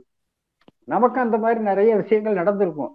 ஏன்னா எந்த இடத்துல எதை எப்படி எதிர்கொள்ள முடியல, இல்ல நம்ம நினைச்சது நடக்கிறதுக்கு உண்டானதை நம்ம வாழ்க்கையில சேமிச்சு வச்சிருக்கிறோமா, இல்ல அந்த மாதிரி நம்ம வாழ்க்கை வாழ்ந்திருக்கோமாங்கிறதுல நம்ம உள்ளுக்குள்ள போகணும். அது இல்லாம ஏதோ வாழ்ந்தோன்னு போயிட்டு நமக்கு தேவையானது போது சில வித கிடைக்கலன்னா உட்காந்து வருத்தப்படுறதுல பிரயோஜனமே கிடையாது.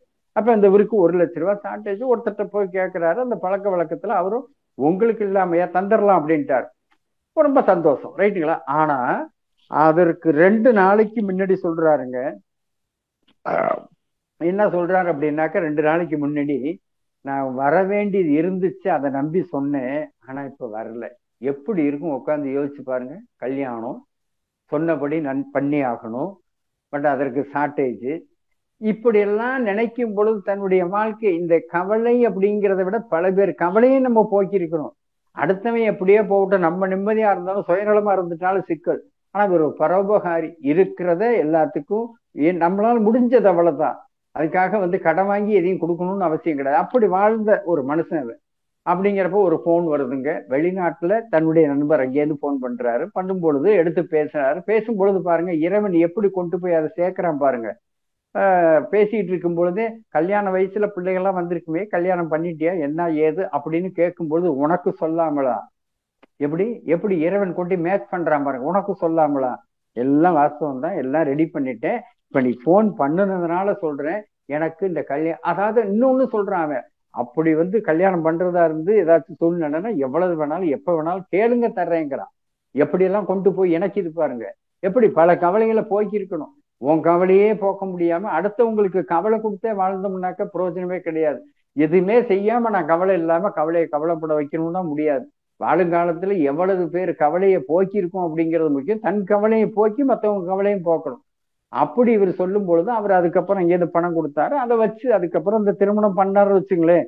ஆக பொதுவா சொல்லுவோம், ஒரு கதவை கதவை மூடிட்டு இன்னொரு கதவு திறக்கும் அப்படின்னு நம்ம சாதாரணமா பழமொழி சொல்லுவோம். ஆனா மகிழ்ச்சி ஒருபடி மேல சொல்லுவாங்க, நீ சரியா நடந்துகிட்ட அப்படின்னா இன்னொரு கதவை திறந்து வச்சுட்டு தான் மூடுறாங்கிறான். எப்ப? அடுத்தவர் கவலையை போக்கி இருக்கணும், நீனும் கவலைப்படாம வாழணும். ஏன்னா எல்லாத்தையும் அனுபவிக்கிறதுக்காக தான் அந்த உருவத்தை கொடுத்துருக்குறான். இல்ல பிறக்கும் பொழுதே அப்படியே எல்லாமே சௌகரியமா உள்ளதையா கொடுத்துட்டு போயிட்டாங்க. அவங்கள்ட்ட இருக்கிற கருமையத்துல இன்னும் சொல்ல போனா பல திறமைகளுடைய கணக்கு அப்படியெல்லாம் நம்மள்ட்ட கொடுத்துட்டு போயிருக்காங்க. இதெல்லாம் எப்படி நம்ம கொண்டுகிட்டு போறது? வாழுங்காலத்துல தானே அதெல்லாம் மாத்தி செஞ்சே ஆகணும். அப்ப இதுல விடுபட தெரிஞ்ச நம்ம வாழ்ந்து சரியா பண்ணிட்டோம்னா அடுத்த சந்ததி இன்னும் இலகுவாக அடுத்த நிலைக்கு போக முடியுமே. இப்படி நிறைய சொல்லிக்கிட்டே போலாங்க. அடுத்தது இப்ப என்னன்னாக்க, நமது எண்ணத்திற்கும் பிறர் எண்ணத்திற்கும் இது ரொம்ப முக்கியங்க. அதாவது நம்ம சொல்லுவோம், வீட்டுல சொல்லுவோம், ஊருக்கே கிளாஸே நம்ம எடுக்கிறோம், மனவளக்கலையில ஆசிரியரா இருக்கோம்னு வச்சுங்களேன், நிறைய பேசுவோம். அப்படி இருக்கணும், இப்படி இருக்கணும், போகணும் வரணும், இப்படி இருந்தா வாழ்க்கை நல்லது, இப்படி இருந்தா கவலைப்பட வைக்க முடியும், இப்படி உலக லெவல்ல அறிவா நம்ம பேசிட்டு இருப்போம். ஆனா என்ன, வீட்டுக்குள்ள போனோன்னு நம்ம பேச்ச எதுவுமே கேட்காது. அப்பதான் சொல்லுவோம், ஊர்ல உள்ள எல்லாம் நம்ம பேச்ச கேட்கிறேன், ஆனா வீட்டுல நம்ம பேச்ச எவனுமே கேட்க மாட்டேங்கிறாங்க. இப்போ நமக்கு கவலை வந்துடும். கவலைப்படக்கூடாது. அப்ப என்ன சொல்றாங்க இந்த இடத்துல, என் பேச்ச என் வீட்டுல உள்ளவங்க கேட்கணும் அப்படின்னா ஒண்ணு நான் அவங்கள மதிப்பு மரியாதையோட நடத்திருக்கணும். நீ மதிப்பு கொடுத்திருந்தா உனக்கு அந்த மதிப்பு வரும். அது இல்லாம வாழ்ந்துட்டு போய் நீ பாடம் மட்டும் நடத்திட்டு போய் வீட்டுல அப்படியே இருக்கணும்னு நினைச்சா அது சாத்தியம் கிடையாது. அப்ப என்ன பண்ணணும், நம்ம வாழும் பொழுது என்ன பண்ணுவோம் அப்படின்னா, நம்மளுடைய எண்ணத்தை பிறர் மீது திணிக்க கூடாதும்பாங்க. அதை திணிக்க கூடாதுன்னு சொல்லும் பொழுதே அப்படின்னா, நம்ம சொல்றத அப்பா அப்படின்னு கூப்பிடும் பொழுதே என்னப்பா செய்யணும்னு வரணும். நம்ம கூப்பிடும் பொழுது ஆமா இவருக்கு வேற வேலையே இல்லை அப்படின்னு நினைச்சா, அப்ப நம்ம பல விஷயங்கள்ல நம்ம எண்ணத்தை அவங்க மேல திணிச்சு திணிச்சு திணிச்சு ஒரு கட்டாயத்தின் பேர்ல செய்ய வச்சுக்கிட்டு இருப்போம். அது இருந்துச்சு அப்படின்னா நம்மளும் நிம்மதியா வாழ முடியாது, நம்மளை சார்ந்தவர்களையும் நிம்மதியா வாழவே முடியாது. அப்ப நம்ம என்ன பண்ணணும், நம்ம சொல்றத கேட்கணும் அப்படின்னா அதற்கு தகுந்தான மதிப்பும் மரியாதையும் நம்ம கொடுத்துருந்தோம் அப்படின்னா நம்ம சொல்லும் பொழுது அது திருப்பி கிடைக்கும். இப்படி எல்லாம் செய்யாம உட்கார்ந்து வாழ்ந்துட்டு இவ்வளவு தூரம் நான் கிளாஸ் எடுக்கிறேன், போறேன், வர்றேன், ஆனா என் குடும்பத்துல எனக்கு நிம்மதி இல்லை அப்படின்னா அப்ப எந்த இடத்துல தப்பு? சொல்லால் மட்டும் நம்பாதே, சுயமாய் சிந்தித்தே தெளிவாய் அப்படின்னாங்க. நீ சொல்றதோட மட்டும் இல்லாம வாழ்ந்து காட்டியிருந்தீங்கன்னா உனக்கு இந்த பிரச்சனை வருமா? உட்காந்து யோசிச்சு பாருங்க. அதெல்லாம் விட்டுட்டு உட்காந்து நம்ம சொல்றது நடக்கலையேன்னு உட்காந்து வருத்தப்படுறதுல எந்த பிரயோஜனமும் கிடையாது. அப்ப நம்ம என்ன பண்ணணும் அப்படின்னா, நம்மளுடைய அந்த செயல்பாடு எதுவா ஒன்றா இருந்தாலும் ஒரு தனிப்பட்ட சுயநலமா இல்லாம எல்லாமே ஒட்டுமொத்தமாக அப்படியே அப்படியே டோட்டலா இறைவனுக்காகவே அப்படின்னு நம்ம செஞ்சுட்டு போயிட்டோம் அப்படின்னா வாழ்க்கையில எந்த சிக்கலும் இல்லை. அதை விட்டுட்டு உட்காந்து நம்ம நமக்கு மட்டும் ஏன் அப்படின்னு உட்காந்து யோசிச்சோம் அப்படின்னா பிரயோஜனமே கிடையாது. ஆக வாழ்க்கையில் இன்னொன்னு நல்லா தெரிஞ்சுங்க, இந்த நமது எண்ணத்திற்கும் பிறருடைய எண்ணத்திற்கும் அப்படின்னு சொல்லும் பொழுது நிறைய சிக்கல்கள் இருக்குங்க. அதுல இருந்து எப்படி நம்ம விடுபட்டு வரணும் அப்படிங்கிற அந்த நிலைப்பாட்டை நம்ம தெரிஞ்சுக்கிட்டோம் அப்படின்னா நிச்சயம் நம்ம இது பண்ண மாட்டோம். ஏன்னா நான் ஏற்கனவே சொன்ன மாதிரி நம்ம மட்டும் தனியா இல்லைங்க, கிட்டத்தட்ட உலகத்துல வாழக்கூடிய அவ்வளவு பேரோடும் தொடர்பு கொண்டு இருக்கிறதுனால யாருடைய எண்ணெய் நம்மளோடு சேர்த்து நம்மள அப்படியே நிலைகுலைய வைக்கும் அப்படிங்கலாம் சொல்ல முடியாது. அதனால வாழ்க்கையில நல்லா உட்கார்ந்து பல தடவை யோசிக்கணும். எந்த ஒரு செயல்பாடா இருந்தாலும் நமக்கும் பாதிப்பு இல்லாம அடுத்தவர்களுக்கும் பாதிப்பு இல்லாம உள்ள லெவலுக்கு நம்ம கொண்டு போவோம். இது ஒரு கட்டம்.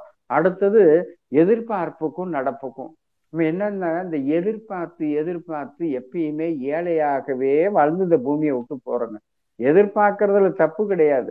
பட் என்ன நம்மள்ட்ட இருக்கு அதை வச்சு நம்ம எதிர்பார்த்து அதை செயல்படுத்துறதுக்கு போனோம் அப்படின்னா ஒன்றும் பிரச்சனை கிடையாது.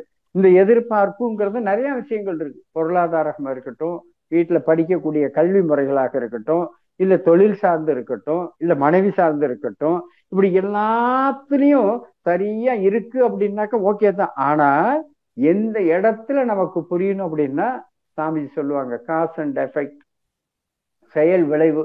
என்னதான் எதிர்பார்ப்பு இருந்தாலும் என்ன செயல் செய்தியோ அதற்குண்டான விளைவு கட்டாயம் வந்தே தீரும். அதுல எந்த மாற்று கருத்தும் கிடையாது. ஆனா எதிர்பார்ப்புலையும் நம்மளால என்ன முடியும் அப்படின்னு உட்கார்ந்து யோசிக்கணும். அதை விட்டுட்டு நம்மளால முடியாததெல்லாம் உட்கார்ந்து யோசிச்சுக்கிட்டு இருந்தா பிரயோஜனமே கிடையாது. அதனால வாழ்க்கையில இந்த இன்னைக்கு இருக்கக்கூடிய எல்லாமே கர்மாப்படியும் நடக்கிறது. அதை விதி கொண்டு மாற்றவும் முடியும்.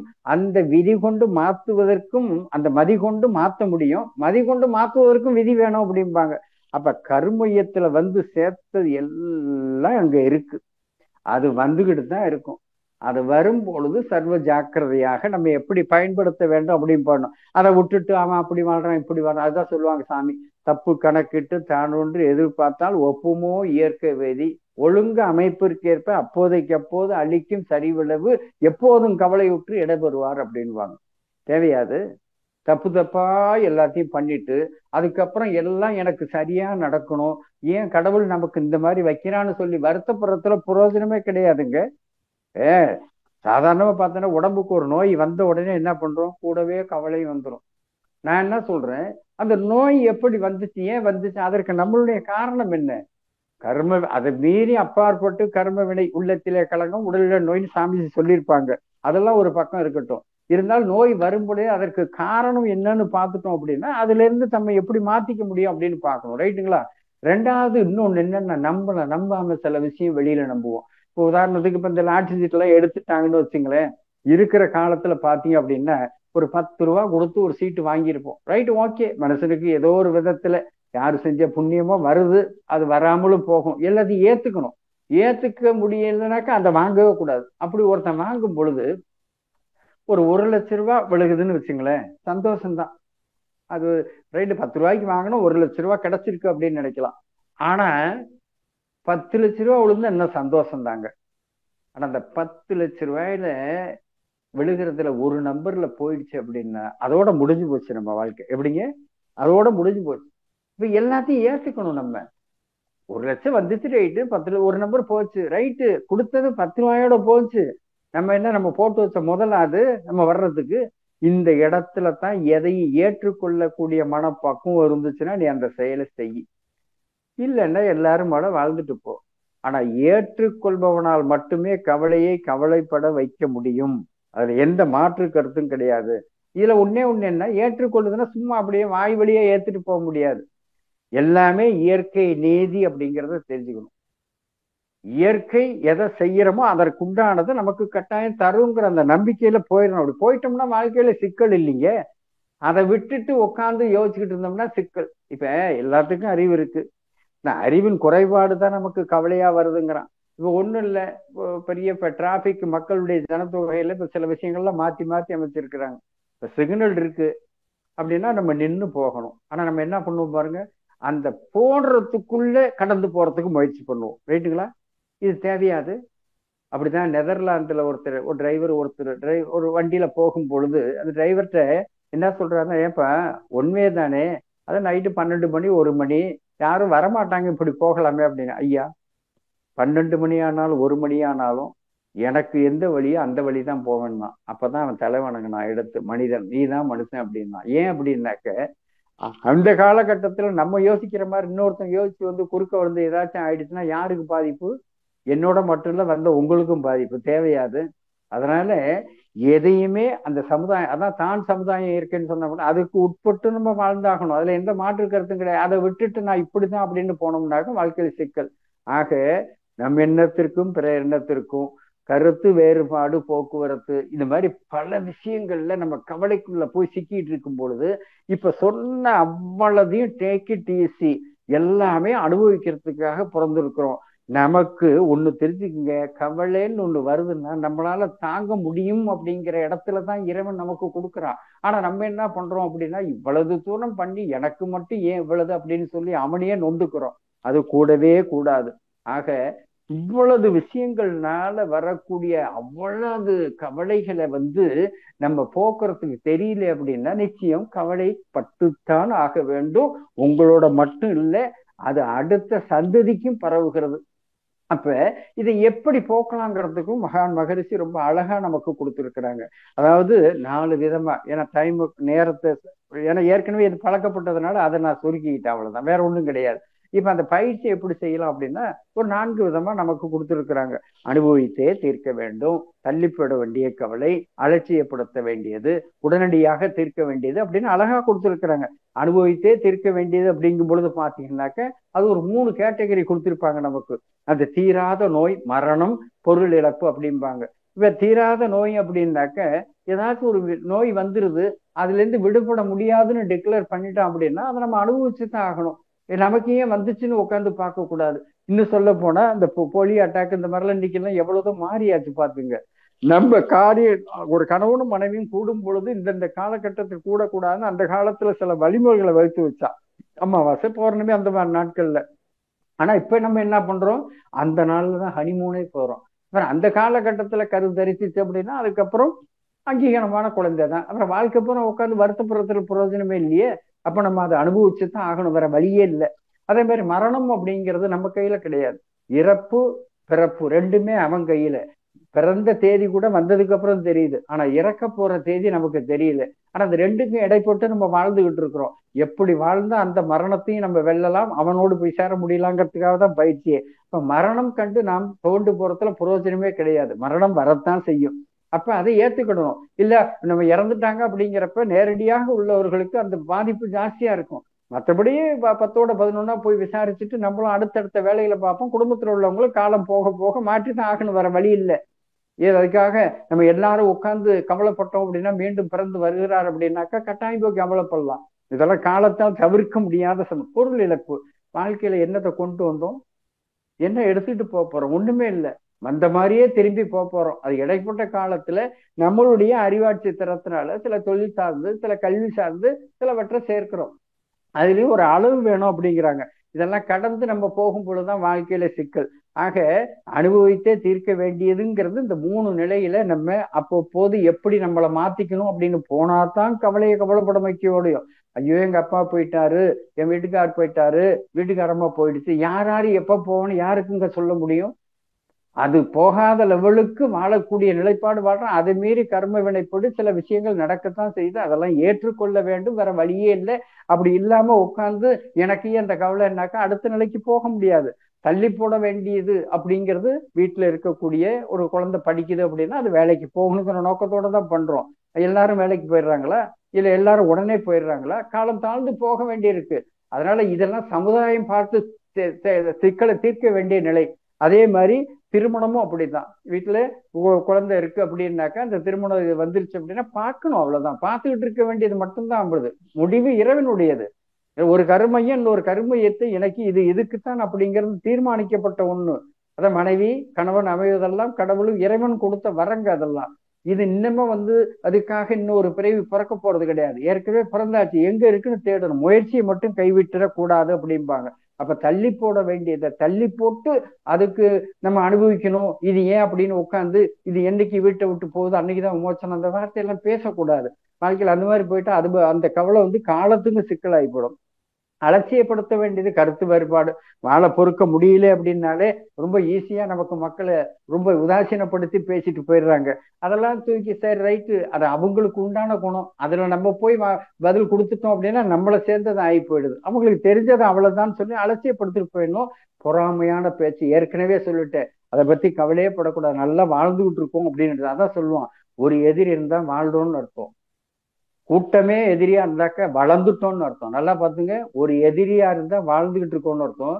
கூட்டமே எதிரியா இருந்தா வளர்ந்துட்டோம் அப்படிங்கிறது அர்த்தம். அதனால அதெல்லாம் விட்டுட்டு இதெல்லாம் உட்காந்துட்டு கவலையை எடுத்துக்கிட்டோம்னா வாழ்க்கையில சிக்கலாகி போயிடும். அதோட வீட்டுல உள்ள பெரியவங்க அவங்க வாழ்ந்த வாழ்க்கையை வச்சு சில விஷயங்களை சொல்லுவாங்க.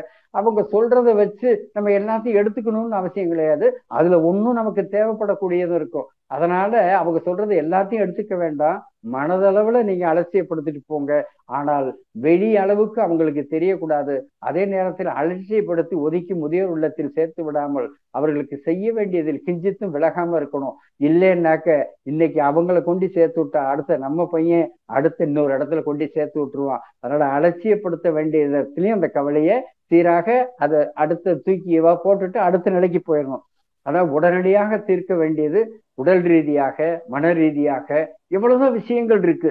இவ கடன் இல்லாத வாழ்க்கையே கிடையாது. இன்னும் சொல்ல போனா நம்ம ஒவ்வொருத்தர் மேலேயும் இந்த அரசாங்கம் நிறைய கடன் வாங்கி வச்சிருக்கு. அதனால அது இல்லாமல்லாம் பண்ண முடியாது. அதை எப்படி தீர்க்கணும் அப்படிங்கறதுதான் கணக்குங்க.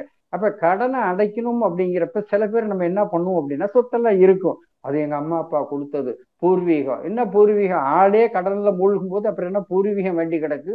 ஒரு பகுதியை வித்துட்டு அதை அடைக்கிறதுல என்ன கஷ்டம் இருக்கு நமக்கு? அதை செய்யல அப்படின்னா வாழ்க்கை பூரா கஷ்டம். இருக்கிறது எல்லாம் சேர்ந்து வட்டி முதலமா எல்லாமே போய் சேர்ந்துடும். இப்ப கடன் வாங்கக்கூடாது, வாங்கினா அடைக்கிற மாதிரி உள்ளதா பார்த்துக்கணும். பொருள் இருந்து அதை செய்யறதுக்கு கிஞ்சித்தும் யோசிக்க கூடாது. அடுத்தது பாத்தீங்கன்னா உடல் ரீதியான சில விஷயங்கள் எவ்வளவோ இருக்கும் சில பேர்கிட்ட. ஆனா வாழ்க்கையில செய்யறதுக்கு மனசு வராது. நேரம் இல்லாதனால ஒரு படபடன்னு போய்க்கிறேன். நேரம் அதுக்கு மனசே வராது. அவன் என்ன சொல்லுவான், கொஞ்சம் பொறுத்துக்க, விடிஞ்ச உடனே போய்க்கலாம். என்ன விடிஞ்ச உடனே என்ன பண்ணுவேன்? மாலை வாங்கி கொண்டாந்து போட வேண்டியதுதான். ரைட்டுங்களா? வந்திருக்கிறது வியாதி, நீ என்ன டாக்டரா?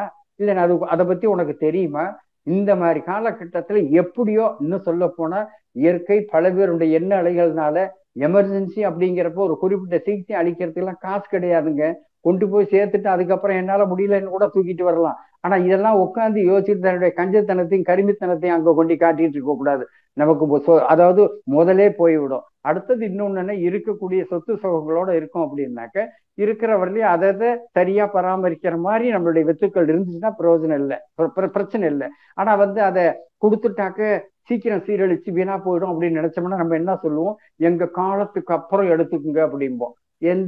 அவன் பார்ப்பான், உன் காலத்துக்கு அப்புறம் தானே, இருக்கும் பொழுதே பார்த்துக்குவோம் அப்படிங்கிற மாதிரி முடிவு பண்ணிடுவான். அதனால வாழ்க்கையில சூழ்நிலை அறிஞ்சு எதை எப்ப செய்யணும் அப்படிங்கிற நுட்பத்தை அறிஞ்சு பண்ணிட்டா கவலையை கவலைப்பட வைக்க முடியும். இல்லாட்டி கவலையாகவே போயிடும். நம்ம நினைக்கிற நோக்கம் வேற, பட் அவங்க நினைக்கிற வேற. அதனாலதான் என்ன சொல்லுவாங்க, அந்த மாதிரி இருக்கும் பட்சத்துல நம்ம என்ன பண்ணலாம் அப்படின்னாக்க, உறவாவது மிஞ்சட்டும் பிரித்து கொடுத்து விடு, வேற வழியே இல்லை. இப்படி நமக்கு சில விஷயங்களை கனெக்ட் பண்ணி பிரிச்சு நமக்கு கொடுத்துருக்கிறதுனால அதை எப்படி போக்கணுங்கிற அந்த நுட்பம் தெரியணும். ஆக வாழ்க்கையில எந்த இடத்துல சிக்கலாகுது அப்படின்னாக்க, நமக்கு இந்த வறுமை கடன், கவலைப்படாதீங்க, எல்லாரும் அப்படியேவா வந்துட்டோம். இன்னைக்கு நம்ம செய்யக்கூடிய செயல்பாடு நாளைக்கு குழந்தைகளுக்கு எல்லாம் இருந்தும் கஷ்டப்படும். ஆனா அந்த ரெண்டையும் நம்ம பண்ணணும்னா நம்மளுடைய முயற்சி சிக்கனமும் கூடவே இருந்துருச்சுன்னா வறுமையெல்லாம் சர்வசாதாரணமா போய்க்கிடலாங்க. இன்னும் சொல்ல போனா ஒரு காலகட்டத்துல சாப்பாட்டுக்கு வழி இல்லாம இருந்ததெல்லாம் இன்னைக்கு பல பேருடைய எண்ணாளிகள் வள்ளலார் காலத்துல இருந்து ஆரம்பிச்சு இன்னைக்கு காலையில சாப்பிடுற நிலை வரையிலையும் இன்னைக்கு எல்லாம் வந்துருச்சே. இதெல்லாம் யாருக்கு வித்துட்டது? பல பேருடைய எண்ணாளிகள் தானே. அப்ப எதையா இருந்தாலும் நம்ம போய்க்க முடியும்ல. இதெல்லாம் விட்டுட்டு நான் கவலையோட வாழ்ந்துகிட்டு இருப்பேன் அப்படின்னா வாழ்க்கையில எதுலையுமே நம்ம போக முடியாது. இப்ப நோய் வராம இருக்காது. உள்ளத்தில கலங்கணும் உடலே நோய் வந்துருச்சுன்னா ஒண்ணு மருந்து இருக்கு. நம்ம மனவளக்கலையில பயிற்சி இருக்க, எதையும் செய்யாம நம்ம உட்கார்ந்துக்கிட்டு உடம்ப கெடுத்துக்கிறதுல எந்த பிரயோஜனமே கிடையாது. கருத்து வேறுபாடா, சாமிஜி கொடுத்த டிஏஎஸ், டாலரன்ஸ், அட்ஜஸ்ட்மெண்ட், சாக்ரிஃபை, இந்த மூணையும் பாருங்க. விட்டு கொடுத்த சைவத்தன்மை, தியாகம், இதெல்லாம் போக்கலாம். அடுத்தது பேராசை பொறாமை இல்லாம இல்லை. அதை நம்ம என்ன நல்ல எண்ணங்களாக மாற்றி நிறைமணமாக அடுத்தவர்களுக்கும் ஒத்தும் உதயமாக இருக்கக்கூடியதை மாத்திக்கலாமே. வந்த சிக்கல் எப்படின்னு உட்காந்து ஆராயணும். அதை விட்டுட்டு எனக்கு சிக்கல் வந்துருச்சு அப்படின்னா பார்க்க கூடாது. வீட்டுக்கு வீடு வாசப்படி, எங்க சிக்கல் இல்லை உட்காந்து பார்க்கும் பொழுது நம்ம சிக்கலும் ஒண்ணும் இல்லாத சிக்கலை ஆகி போயிடும். அதற்கு நம்ம காலத்தையே நம்ம ஒன்றும் பண்றது கிடையாதுங்க. அதை மாதிரி எல்லாம் தெரிஞ்சுக்குங்க. நமக்குள்ள எப்படி வந்துச்சோ அதே மாதிரி போகுங்க. வந்தது போறதுக்கு ஒரு காலகட்டத்துல சும்மா இருந்து உட்காந்து ஆராய்ச்சி பண்ணணும்னா சில விஷயங்களை நம்ம பண்ண முடியும். நம்ம வாழ்க்கையே சொல்லுவாங்க வேடிக்கையா, எண்ணம் சொல் அப்படிங்கிற 2 சக்கரத்தினால அது மேல இன்ப துன்பங்கிற ஒரு சரக்க விழிப்பு நிலைங்கிற விலாசத்தை எழுதி அழகா பயணம் போய்கிட்டு இருக்கோம். நமக்கு எதை எடுக்கணுங்கிற அறிவு தான் நமக்கு வேணும். அது இருந்துருச்சு அப்படின்னா கவலைப்பட வேண்டியதில்லை, அடுத்தவங்க கவலையும் போக்க முடியும். அதனால வாழ்க்கையில ஒண்ணு நல்லா தெரிஞ்சுக்குங்க, எல்லாத்தையும் அனுபவிக்கிறதுக்கும் அதை எதிர்கொள்வதற்குமாக தான் நம்ம வாழ்ந்துகிட்டு இருக்கிறோம். அதனால எதை நினைச்சு நம்ம வாழ்க்கையில பயந்து விடாமல் ஒண்ணு நல்லா தெரிஞ்சுக்கங்க, நம்மளுடைய கவலைகள்லாம் அவ்வளவு ஈஸியா போயிடும், ரைட்டுங்களா? ஆனா நம்ம தான் என்ன பண்றோம் அப்படின்னா, இதெல்லாம் நம்மளை விட்டு போகாதே அப்படின்னு உட்கார்ந்து வாழ்க்கை நடத்திட்டு இருக்கிறோம். அந்த மாதிரி வாழ்க்கை வாழாமல் நம்ம எல்லாருக்கும் ஏற்புடைய ஒரு வாழ்க்கையாக வாழ்ந்து இந்த கவலையிலிருந்து நம்ம விடுபட்டு நம்ம என்ன பண்ணணும் அப்படின்னா, எல்லாவற்றிலும் நாம் அந்த அனுபவிச்சதை மற்றவங்களுக்கும் எடுத்து கொடுக்கணும். அது இல்லாம உட்கார்ந்து பண்றதுல பிரயோஜனமே கிடையாது. எனவே வாழ்க்கை என்பது கவலையுடன் கூடியதுதான். அந்த கவலையை போக்கி கவலை இல்லாமல் கவலையை கவலைப்பட வைக்க வேண்டும். கொஞ்சம் அசந்துட்டோம் அப்படின்னா இருக்கிற எண்ண அலைகள்லாம் சேர்த்து நம்மளை கவலை என்ற அந்த குழிக்குள் தள்ளி விடும். அப்புறம் தூக்கி விட கூட ஆள் இருக்காது. ஏன்னா அவ்வளவுதான் கவலையால தான் இருந்துகிட்டு இருக்கு. அதனால எதை எந்த இடத்திலேருந்து நம்ம எப்படி மீட்டெடுக்க வேண்டும் என்ற நிலைப்பாடு தெரிஞ்சு கவலையை கவலைப்பட வைக்கிறதற்கு ஏற்றுக்கொள்ளக்கூடிய மனப்பக்குவம், எல்லாவற்றையும் அனுசரித்து போகக்கூடிய நிலை, இப்படி இருந்துட்டோம் அப்படின்னாக்க வரக்கூடிய கவலையை நாம் கவலைப்பட வைக்க முடியும். அப்படி வாழ்வதற்காகத்தான் மனவளக்கலை வந்திருக்கு. கவலைப்படுறதுக்கோ இல்ல ஆசையை நிறைவேற்றி கொள்ள முடியாமதோ கிடையாது. வர்ற கவலை வரத்தான் செய்யும். அதை எப்படி போக்கணுங்கிறதுக்கு நிறைய நிகழ்வுகள் இருக்கு. ஒவ்வொருவருக்கும் அறிவு இருக்கிறது. அது உள்ளுக்குள்ள போய் அதை எப்படி நம்ம எடுத்து கையாள வேண்டும் அப்படிங்கிற நிலைப்பாட்டை தெரிஞ்சு போயிட்டோம் அப்படின்னா நிச்சயம் நம்மளும் கவலையை கவலைப்பட வைக்க வேண்டும். அதான் இன்னைக்கு காலையில ஏந்திரிச்சோம் அப்படின்னா இன்னைக்கு என்ன ஒண்ணுமே இல்லை, ஒரு பிரச்சனையும் காணமே அப்படின்னு பார்க்கணும். ஆனா நம்ம என்ன பண்றோம், அப்படி வெளியில போகும் பொழுதே ஒரு போனையோ ஒரு பேனாவையோ எடுத்து வச்சோம்னாக்க பிரச்சனையை எடுத்து சொருவிட்டே போறோம். அப்படி போகக்கூடாது. இன்னைக்கு எதுவுமே வரல, இப்படி நீங்க கவலைகள்ல தோய்ந்து தோய்ந்து தோய்ந்து தோய்ந்து போகும் பொழுது அடுத்து வரக்கூடிய நிகழ்வுகள் கவலையே தெரியாது. எதையுமே நம்ம கவலைப்படுறதுக்கு பயந்துட்டு போறதுனாலதான் சின்ன சின்ன விஷயங்களும் பயந்துகிட்டு இருக்கோம். எதா இருந்தாலும் அனுபவிச்சு ஏற்றுக்கொள்ளக்கூடிய நிலைக்கு போயிட்டா வரக்கூடிய கவலைகள் எல்லாம் வாழுங்காலத்திலே வாழ்ந்த அந்த பதிவுகள் எல்லாம் போக்கி இருக்கின்ற சுமையை குறைத்து வாழும் சந்ததிக்கு கொடுக்க வேண்டும். அதற்கு கவலையை கவலைப்பட வைத்தால் மட்டுமே முடியும். நிச்சயம் மனவள கலைஞர்களால் முடியும். கவலையை கவலைப்பட வைக்க முடியும் அப்படின்னா எல்லாத்தையும் ஏற்றுக்கொள்ள வேண்டும். இருந்தாலும் இந்த உலகம் நம்மளை சும்மா அப்படிதான், வாழ்ந்தாலும் ஏசும் தாழ்ந்தாலும் ஏசும் வையகமடா அப்படின்னா, வீழ்ந்தாரை கண்டால் வாய் விட்டு சிரிக்கும், வாழ்ந்தாரை கண்டால் மனதுக்குள்ளே வெறுக்கும். எல்லாம் இருக்கத்தான் செய்யுது. பாட்டே பாடி வச்சிருக்கிறார், ரைட்டுங்களா? இல்லாத கேட்டால் ஏளனம் செய்யும், இருப்பவன் கேட்டால் நடிப்பண்ண மயங்கும். எதை பத்தியும் கவலைப்படக்கூடாது. நீ இருக்கு இல்லை, அடுத்தவனுக்காக வாழல, தன்னை அறிந்து தனக்காக வாழ்ந்து மற்றவர்களுக்கு முன்னுதாரணமாக ஒரு பாடமாக ஒரு அனுபவ பாடமாக மற்றவர்களுக்கு இருக்க வேண்டும். அப்படின்னா எல்லாத்தையும் வாங்கி நம்ம பண்ணினா மட்டும்தான் அதை செய்ய முடியும். அப்ப எந்த விஷயமாக இருந்தாலும் ஏற்றுக்கொள்ளக்கூடிய அந்த மனப்பக்குவம் மனவளக்களில் கொட்டி கிடக்கிறது, இறைந்து கிடக்கிறது. பொறுக்கத்தான் நேரம் இல்லை. அப்படி பொறுக்கி வாழ்ந்து அதை சரி பண்ணி நம்ம கொண்டுகிட்டு போனோம் அப்படின்னா நிச்சயம் எந்த கவலையாக இருந்தாலும் வா பேசிக்கொள்வோம். அதான் சொன்ன, காலனே நீ வாடா, காலால் ஏறி மிதித்து போவேண்டாம் அப்படின்னு சொன்ன பார்த்தீங்க. அது மாதிரி எமனே வந்தா கூட ஏறி மிதிச்சுட்டு போகணும். ஏன்னா எதுக்கும் பயப்பட்டோம் அப்படின்னா ஈஸியா கூப்பிட்டு போயிடுவான். அதனால வாழ்க்கையில நீ பயந்தாலும் பயப்படுறதுனால உனக்குள்ளது நீ தான் அனுபவிச்சாகணும். யாரும் கேட்டு கொடுக்கறதோ பெறுவதோ கிடையாது. அப்படி இருந்தா யாரும் கூடவே இருக்க மாட்டான், கவலையும் இல்லாம போயிருக்கும். எல்லாரும் அனுசரிச்சு ஒத்து உணர்ந்து இருக்கிறத பகிர்ந்து வாழ வேண்டும் என்பதற்காக தான் அவ்வளவு நிகழ்வுகளோ.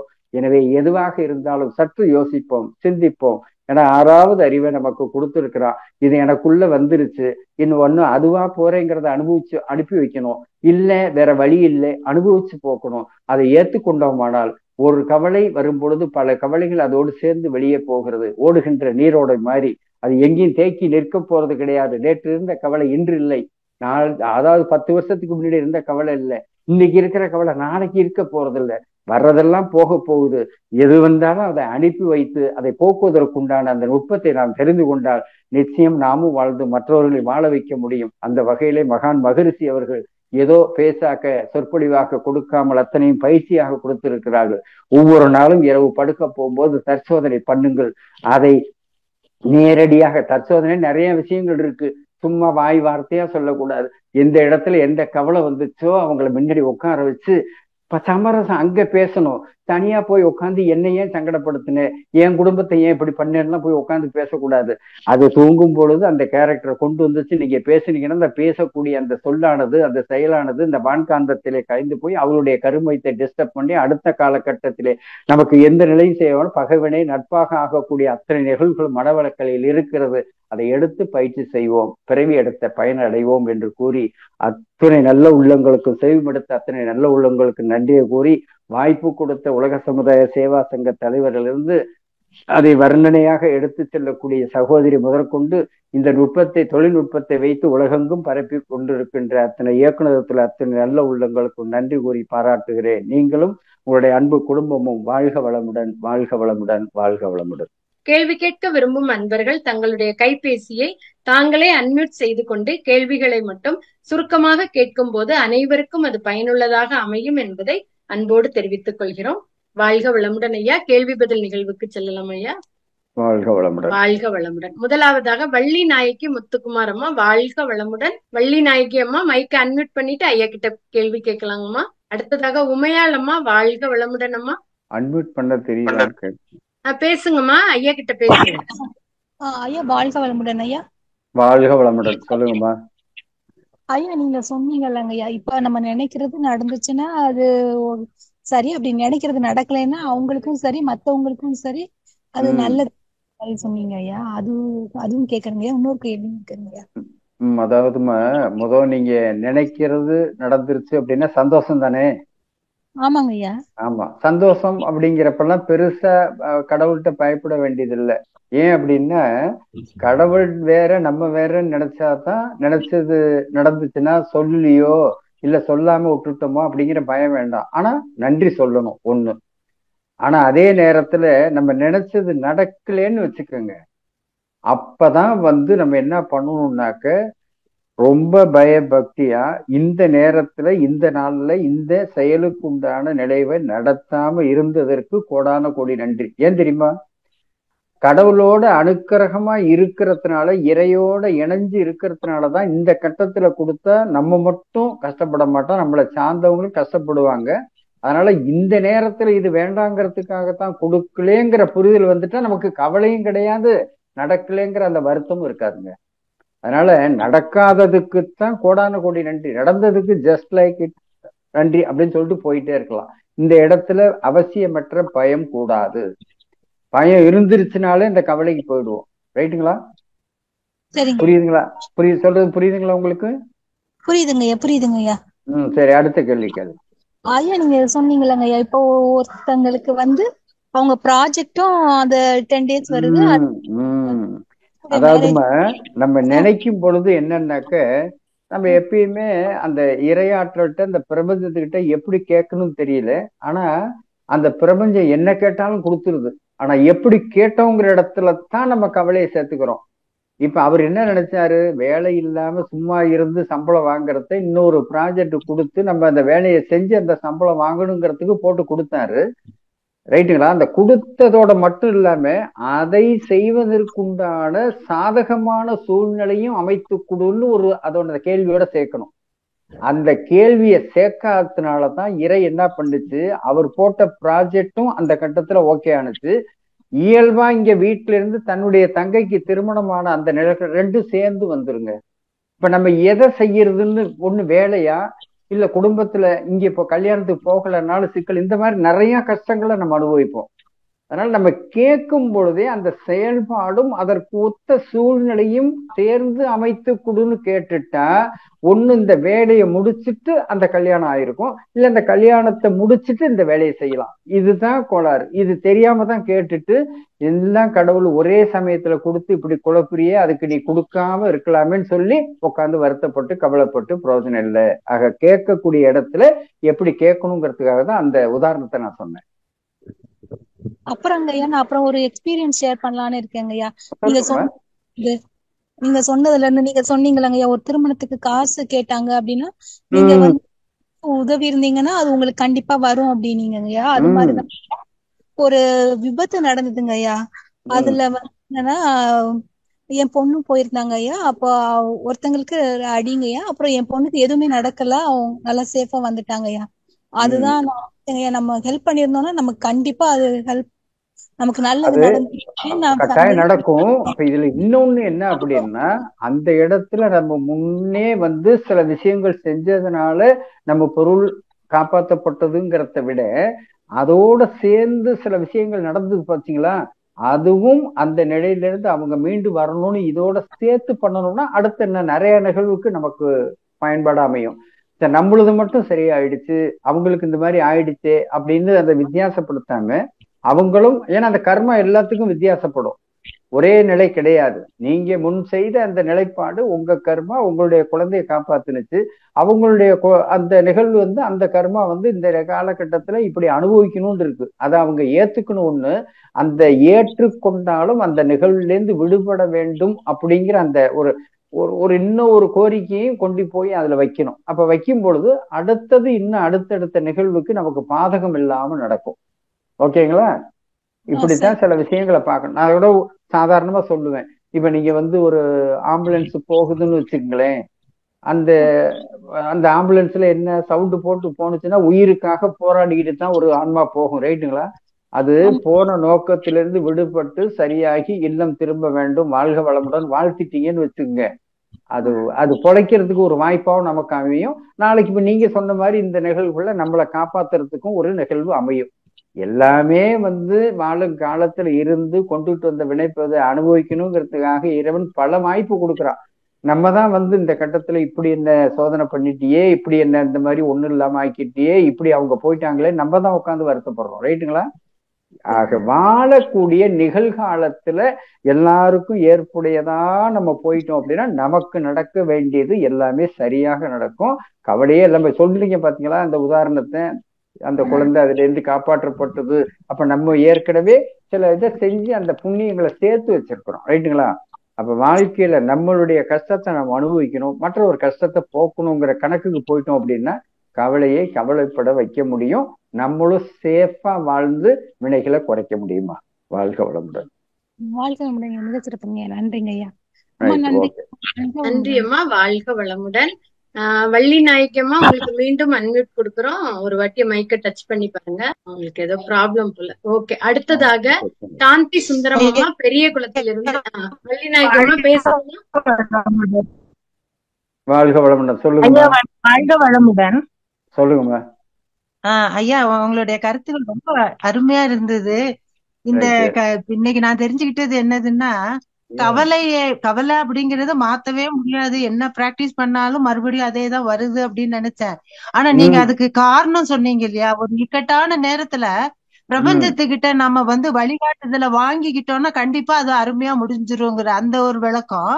அடுத்தால நாம கவலைப்படாம வாழ்ந்து மற்றவங்களுக்கு கவலையில உதவுனா மட்டும் நம்மளுக்கு வழி கிடைக்கணும். இந்த 2 பாயிண்ட்டும் ரொம்ப அருமையான விஷயம் ஐயா.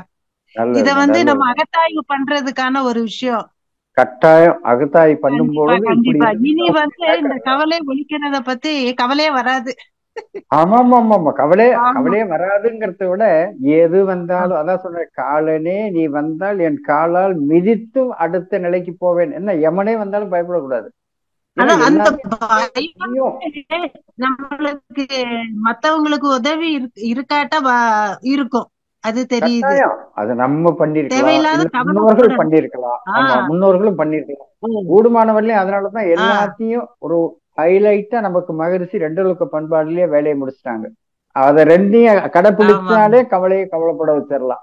ஆனா ஒண்ணுமா, என்னை பொறுத்தளவு பிரச்சனை நமக்கு முத்துதுன்னு வச்சுங்களேன், அது முடிய போகுது அப்படின்னு கவலைப்படாதேங்கிறதுக்காக தான் வருது. ஆனா அதை முடிக்க விடாம பண்றதே நம்ம தான். இன்னும் சொல்ல போனா பிரச்சனை அதிகமா முத்திக்கிட்டே போகுதுன்னு வச்சுங்க, அது ஒரு முடிவுக்கு வருது, அந்த முடிவுக்கு வராம பண்றதும் நம்ம தான். எதையுமே கொஞ்சம் அப்படி அமைதியா இருந்து பார்த்தோம் அப்படின்னா அந்த பிரச்சனைக்கு காரணம் நம்மளும் இருப்போம், அவங்களுக்கு கொஞ்சம் பங்கு அதிகமா இருக்கும். ரைட்டுங்களா? பட் அதையும் போக்கிட்டு நன்றியை சொல்லி நம்ம கரெக்ட் பண்ணி கொண்டு போக முடியும். அதனால நிச்சயம் என்னை பொறுத்தளவு மகரிஷி சொன்ன வார்த்தைகள் தான் நிச்சயம் வர்ற கவலைய கவலைப்பட வைப்போம், நம்ம இருக்கிற வினைய சந்தோஷமா அனுபவிப்போம். அதுதான் என்னுடைய தாழ்மையான வேண்டுகோள். சரியான விளக்கம் ஐயா. அது கிடைச்சதுக்கு ரொம்ப நன்றி ஐயா. நாங்களும் பயிற்சி அதை பண்றோம். கட்டாயமா. ஓகே, வாழ்க வளமுடன். ஆமா, நன்றிமா. வாய்ப்பு கொடுத்ததுக்கு நன்றிமா. வாழ்க வளமுடன். வாழ்க வளமுடன் ஐயா. அடுத்ததாக சாந்தி சுந்தரம் அம்மா பெரிய குளத்திலிருந்து. வாழ்க வளமுடன் அம்மா. வாழ்க வளமுடன். உமாமா, நல்லா இருக்கீங்களா? நல்லா இருக்கிறோங்கம்மா. வாழ்க வளமுடன். வாழ்க வளமுடன் ஐயா. ராஜேந்திரன் ஐயா, சூப்பருங்கய்யா. வாழ்க வளமுடன். சொல்லுங்க. ஒவ்வொரு மனதிற்குள்ளேயும் போய் மூல முடுக்குல இருக்கக்கூடிய எல்லா விஷயங்களையும் வெளியே கொண்டு வந்து அதை எப்படி சால்வ் பண்ணணும், எந்த வகையில போனா சால்வ் பண்ணணும்னு கவலை ஒழித்தல்ங்கிற சப்ஜெக்ட இவ்வளவு விரிவான ஒரு சிந்தனையோட எங்களுக்கு கொடுத்தமைக்கு உங்களுக்கு என்னுடைய மனமார்ந்த நன்றிகளும் வாழ்த்துக்களுங்க ஐயா. வாழ்க வளமுடன். நன்றி. வாழ்க வளமுடன் ஐயா. எனக்கு நீங்க சொல்வது போலதான் ஒரு விஷயத்துக்காக நம்ம எதிர்த்து, அதாவது ஒரு பணமோ இல்ல ஏதோ ஒரு செயலோ நடக்கணும்னு நம்ம போகும் பொழுது அந்த செயல் நடக்கலைன்னா என்னுடைய மனது தொய்வாகாது. இன்று இப்பொழுது இந்த செயல் நடப்பதற்கு இறைவனோடு ஏற்பாடு இல்லை, இது எப்ப நடக்கணும் சிறப்பாக நடக்கும், நம்ம முயற்சி மட்டும் கைவிட வேணான்னு திரும்பி ஒரு முனிசிபாலிட்டிக்கு போகணும்னா கூட இல்ல ஒரு நகராட்சிக்கு போகணும்னா கூட தொடர்ந்து அவங்க சொன்ன டயத்துக்கெல்லாம் போவேன். அவங்களே சொல்லுவாங்க, அம்மா ஒரு வாரமா அலைஞ்சுக்கிட்டு இருக்காங்க, அந்த வேலையை முடிச்சு கொடுக்கணும், நம்ம ஒரு பேர் மாற்றத்துக்கோ எதுக்கோ அப்படின்னு சொல்லி கடைசியில அது சிறப்பா முடியுங்கயா. அப்படிதான் என்னுடைய போன உடனே நடக்கணும்னு நினைக்க கூடாது. ஏன்னா அந்த செயல்பாட்டுக்கு எவ்வளவு தடை தேக்கங்கள் நம்ம மட்டும் இல்ல, நம்மளை சுத்தி உள்ள அந்த என்ன அலைகளும் சிக்கல் பண்ணும். அதெல்லாம் மீறி என்ன வேணாலும் நடக்கட்டும், அதை பத்தி பிரச்சனை இல்லை. ஆனா நான் செய்ய வேண்டியதை செஞ்சுக்கிட்டே இருப்பேன்னு பண்ணிட்டா நிச்சயம். அவங்க சொன்னாங்க பாத்தீங்களா, 10 தடவை வந்துட்டாங்க, அதை செஞ்சு கொடு அப்படின்மா. நீங்க போகலன்னு வச்சுக்க, இன்னும் 10 வருஷம் ஆனாலும் அது நடக்காது. அதுதான் சிக்கலை. இப்படித்தான் நம்ம மாற்றி கரெக்ட் பண்ணி நம்ம மனசுக்குள்ள இந்த கவலைங்கிற ஒண்ண தூக்கி விட்டு ஏறி மீச்சிட்டு போயிட்டே இருக்கணும். ஒட்டுமொத்த வாழ்க்கையும் நமக்கு ரொம்ப டல்லாகி போயிடும். தூக்கி போடுறதுக்கு உண்டான நிகழ்வுக்காக தான் இவ்வளவு தூரம் மெனக்கெட்டு நம்ம கண்டிப்பாங்க. அப்படிதான் என்னுடைய மனதை நான் பக்குவப்படுத்தி நான் எல்லா விஷயங்களையும் ஆழ்ந்து சிந்தித்துதான் வந்துட்டு இருந்தேன். ஆனா இந்த கொரோனான்னு ஒண்ணு வந்ததுல 39 வயது பையன், 3 குழந்தைகளை விட்டுட்டு என்னுடைய தலைநாளையில பிறந்த பையன், ஒரு பையன் ஒரு பொண்ணுதான் தவறிட்டாங்கய்யா. அதுல இருந்து ஒரு 3-4 மாசத்துக்கு அப்புறம் நான் வெளியே வர ஆரம்பிச்சுட்டேன். நிறைய மன்றத்துல எல்லாருக்கும் தெரியும், நம்ம ஜூம்லயும் தெரியும். ஆனா இப்பொழுது கூட நினைத்தால் அந்த 98% போயிருச்சு. ஆனா அந்த 2% உள்ள இருந்துச்சு என்னை ஒரு மாதிரி நம்மள தூக்கி போடுறது கூட நம்ம பிள்ளை இல்லையே அப்படின்னு தோணுதுங்க எனக்கு. அதுக்கு என்னங்க பண்றது? தூக்கி போடுறதுக்கு குழந்தையே இல்லைங்கிறத விட இப்ப நான் ஏற்கனவே சொல்ல மாதிரி திடீர் மரணங்கள் அப்படிங்கறதெல்லாம் வாழ்க்கையில நம்ம செய்யல, நமக்கு புரியுது. ஆனா நம்ம பின்னாடி முன்னோர்களை நினைச்சு பாருங்க, யாரு எப்படி வாழ்ந்தா, அவங்களுடைய அந்த வினைக்கு நம்ம சில விஷயங்களை பதிலா கொடுக்க வேண்டியிருக்கு. ரைட்டுங்களா? அதையும் எதுக்காக அப்படின்னா அதை நம்மளால தாங்க முடியுங்கிற கணக்குல தான் நமக்கு அந்த பகிர்ந்து அளிக்கப்பட்டிருக்கு. நீங்க மனவளக்கலையில இருக்கிறதுனால அப்படி போனாலும் 98% அதுல இருந்து வந்துட்டேன். இருந்தாலும் 2% அதை நினைக்கும் பொழுது நம்ம காலம் இவர் கவலையே படாதீங்க, தூக்கி போடணுங்கிற இடத்துல மனவளக்கலை சொந்தங்கள் ஏகப்பட்டது இருக்கு. சாமிஜிக்கு குழந்தை இல்லைங்க, அப்படி வருத்தப்படும் போது லோகாம்பாள் என்ன சொன்னாங்க, ஏங்க நீங்க இப்படி வருத்தப்படுறீங்க, நம்ம மனவளக்கலையில இருக்கிற அவ்வளவு பேரும் நம்ம குழந்தைகள் அப்படின்னாங்க. ரைட்டுங்களா? அது மாதிரி உங்களுக்கு பெத்தா அத கணக்கோட போயிடும், பெத்து போயிட்டாலும் பெக்கலைன்னாலும் இருக்கிற அவ்வளவு பேரும் குழந்தைகள்ங்க. உங்களுக்கு அந்த எண்ணத்துக்கு நம்மளுடைய காலங்கள் சரியாக மிக சரியாகவே எல்லா நிலைகளும். ஆனா என்னுடைய மனதுல ஏற்பட்டது சொல்லிடுறீங்க, நான் நினைத்தது சொல்றேன். நமக்கு இப்படி ஒரு சர்க்குரு நமக்கு கிடைச்சிருக்காங்க. சோ எத்தனையோ பிறவிக்கு அப்புறம் நம்ம வந்திருக்கோம். அப்ப எந்த பிறவில என்ன தவறு செஞ்சோங்கிறது நமக்கு தெரியாது. முன்னோர்களா கூட இருந்திருக்கலாம், இல்ல நம்ம செஞ்சிருக்கலாம். இப்பிறவியில் நமக்கு குரு கிடைச்சதுனால அனைத்து கர்ம வினைகளை பூரா போக்குறதுனால இத மாதிரி ஒரு விஷயம் கூட நடந்திருக்கும். அப்ப நம்ம இறைநிலையை அடைவதற்கான நேரத்துல நம்ம வந்துட்டு இருக்கு. நம்ம இந்த பிறவிய போதும், பாவினான் மீண்டும் பிறக்காதிருக்க வேண்டும், என் பாவங்கள் தீரும் வரை நான் இறக்காதிருக்க வேண்டும் என்று மனதில் நினைச்சிட்டு உடல் நல வேணும் மகிழ்ச்சி முதல் வரியில சொல்லியிருக்காங்கய்யா. அதை நினைச்சு நான் சமாதானப்படுத்திக்கிறீங்க, அப்பப்ப சமாதானப்படுத்திக்கிறீங்க. அதான் சொல்லுவாங்க, பிறவாத வர வேண்டும், என் பிழையால் நான் மீண்டும் பிறந்து விட்டால் உன்னை மறவாத மனம் வேண்டும் அப்படிம்பாங்க. கண்டிப்பாங்க, கண்டிப்பாங்க. அதனால பிறவி அப்படிங்கிறது இறுதி பிறவி மானிட பிறவி மட்டும்தான். அடுத்த பிறவி அப்படின்னா நம்ம பிள்ளைங்க, ரைட்டா? முன்பிறவின்னா நம்ம அப்பா அம்மா, இப்படி தலைமுறைகளை வச்சுதான் கணக்கு. அதனால இந்த பிறவியிலேயே இருக்கின்ற வினைப்பதிவுகளை போக்க வேண்டும். ரைட்டுங்களா? ஏதோ உங்க குழந்தைங்க இல்லை அப்படிங்கிறத விட நீங்க மறைந்த பிறகு உங்களிடம் இருக்கக்கூடிய பதிவுகள் வாழும் ஆன்மாக்களுக்கு பயன்படும். கண்டிப்பாங்க. ரொம்ப அற்புதம்யா. உங்களுடைய பணி சிறக்க இந்த சாந்தி சுந்தரத்தின் அன்பான வணக்கங்களும் வாழ்த்துக்களும் ஐயா. நன்றிங்கய்யா. நன்றியம்மா. உமாமா, ரொம்ப மிக்க மகிழ்ச்சி. நன்றி. நன்றி அம்மா, நன்றி. உங்களோட பேசுனது ரொம்ப சந்தோஷம். வாழ்த்துக்கள்மா. வாழ்க வளமுடன். வாழ்க வளமுடன். அடுத்ததாக நிர்மலா அம்மா, வாழ்க வளமுடன் அம்மா. மைக் அன்மியூட் பண்ணிட்டு ஐயா கிட்ட பேசுங்க. வாழ்க வளமுடன் அம்மா. ஐயா வாழ்க வளமுடன். வாழ்க வளமுடன். சொல்லுங்கம்மா. ரொம்ப சிறப்பா சொன்னீங்க ஐயா. ரொம்ப எல்லாமே கருத்துக்கள் எல்லாமே எங்களுக்கு ரொம்ப பயனுள்ளதா இருக்குதுங்க ஐயா. கவலையே பட வைக்கிறது. எனக்கு ஒரு 10 காரணங்கள் சொன்னீங்க ஐயா. அந்த 10 காரணங்களும் ஒவ்வொன்றுத்துக்கும் விளக்கங்கள் அப்படியே மனசுல எழுதி வச்சுட்டேங்க ஐயா. நான் அந்த 10 அசை போட்டாவே அதுல இருந்து விடுபட்டுட்டாலே வேலை முடிஞ்சிச்சு. வர்றதை கவலைப்பட வச்சிடலாம். கோபத்தை தேக்க கூடாது, அதை உணர்வு பூர்வமா வெளிப்படுத்திடணும் அப்படின்னு சொன்னீங்க. உண்மை. அப்புறம் பொறாமை பொறுக்க முடியாமைதான் அது அப்படின்னு சொன்னீங்க. அந்த வார்த்தைகள்லாம் ரொம்ப பதிஞ்சுதுங்க ஐயா. வெறுப்பு வெறுப்பு இருந்தா இறைவன் அருகில் வரவே மாட்டான் அப்படின்னு சொன்னீங்க. கட்டாயம். பேராசை, அது பேராசை இருக்கவே கூடாது அப்படின்னு சொன்னீங்க. ஆசைப்படலாம், ஆனா பேராசை இருக்க கூடாதுன்னு சொன்னீங்க. காமம் ஒருவனுக்கு ஒருத்தி அப்படின்னு சொல்லிட்டீங்க. தற்பெருமை தடுமாற வச்சிடும் அப்படின்னு சொல்லிட்டீங்க. பயம் பிரயோஜனமே இல்ல அப்படின்னு சொல்லிட்டீங்க. இது எல்லாமே பயமே இருக்க கூடாது. அதனாலதான் சாமி சொல்லுவாங்க, தவம் செய்தால் பயம் போகும். அவ்வளவுதான். மனவளக்கலையில நம்ம பயிற்சி பண்றோம் அப்படின்னா முதல் பயம் போகணும். அதே நேரத்துல தைரியம் வரும், ஆனா போக்கிரியா இருக்க கூடாது. இவ்வளவுதான், வேற ஒண்ணுமே கிடையாது. இப்படி ஒவ்வொன்றுத்துக்கும் நீங்க சொல்லிட்டு வரும்போது எங்களுக்குள்ளேயே ஒரு தற்சோதனை பண்ணிக்கிற மாதிரி எனக்கு இருந்துச்சுங்க ஐயா. எனக்குள்ள எந்தெந்த கவலை பண்ணுங்க. அதான் ஒவ்வொரு நாளும் பண்ணுங்க, நிச்சயம் ஒரு தெளிவான ஒரு நிலை கிடைச்சிடும் நமக்கு. ஒவ்வொரு கவலையா எடுத்து வெளியே நின்று அதை சரி பண்ணிக்கிற மாதிரி இருந்ததுங்க ஐயா எனக்கு. அப்புறம் சங்கல்பம் சரியா போடணும் அப்படின்றத சொன்னீங்க. அந்த ஒரு கதை மூலமா சொன்னீங்க. ஐடி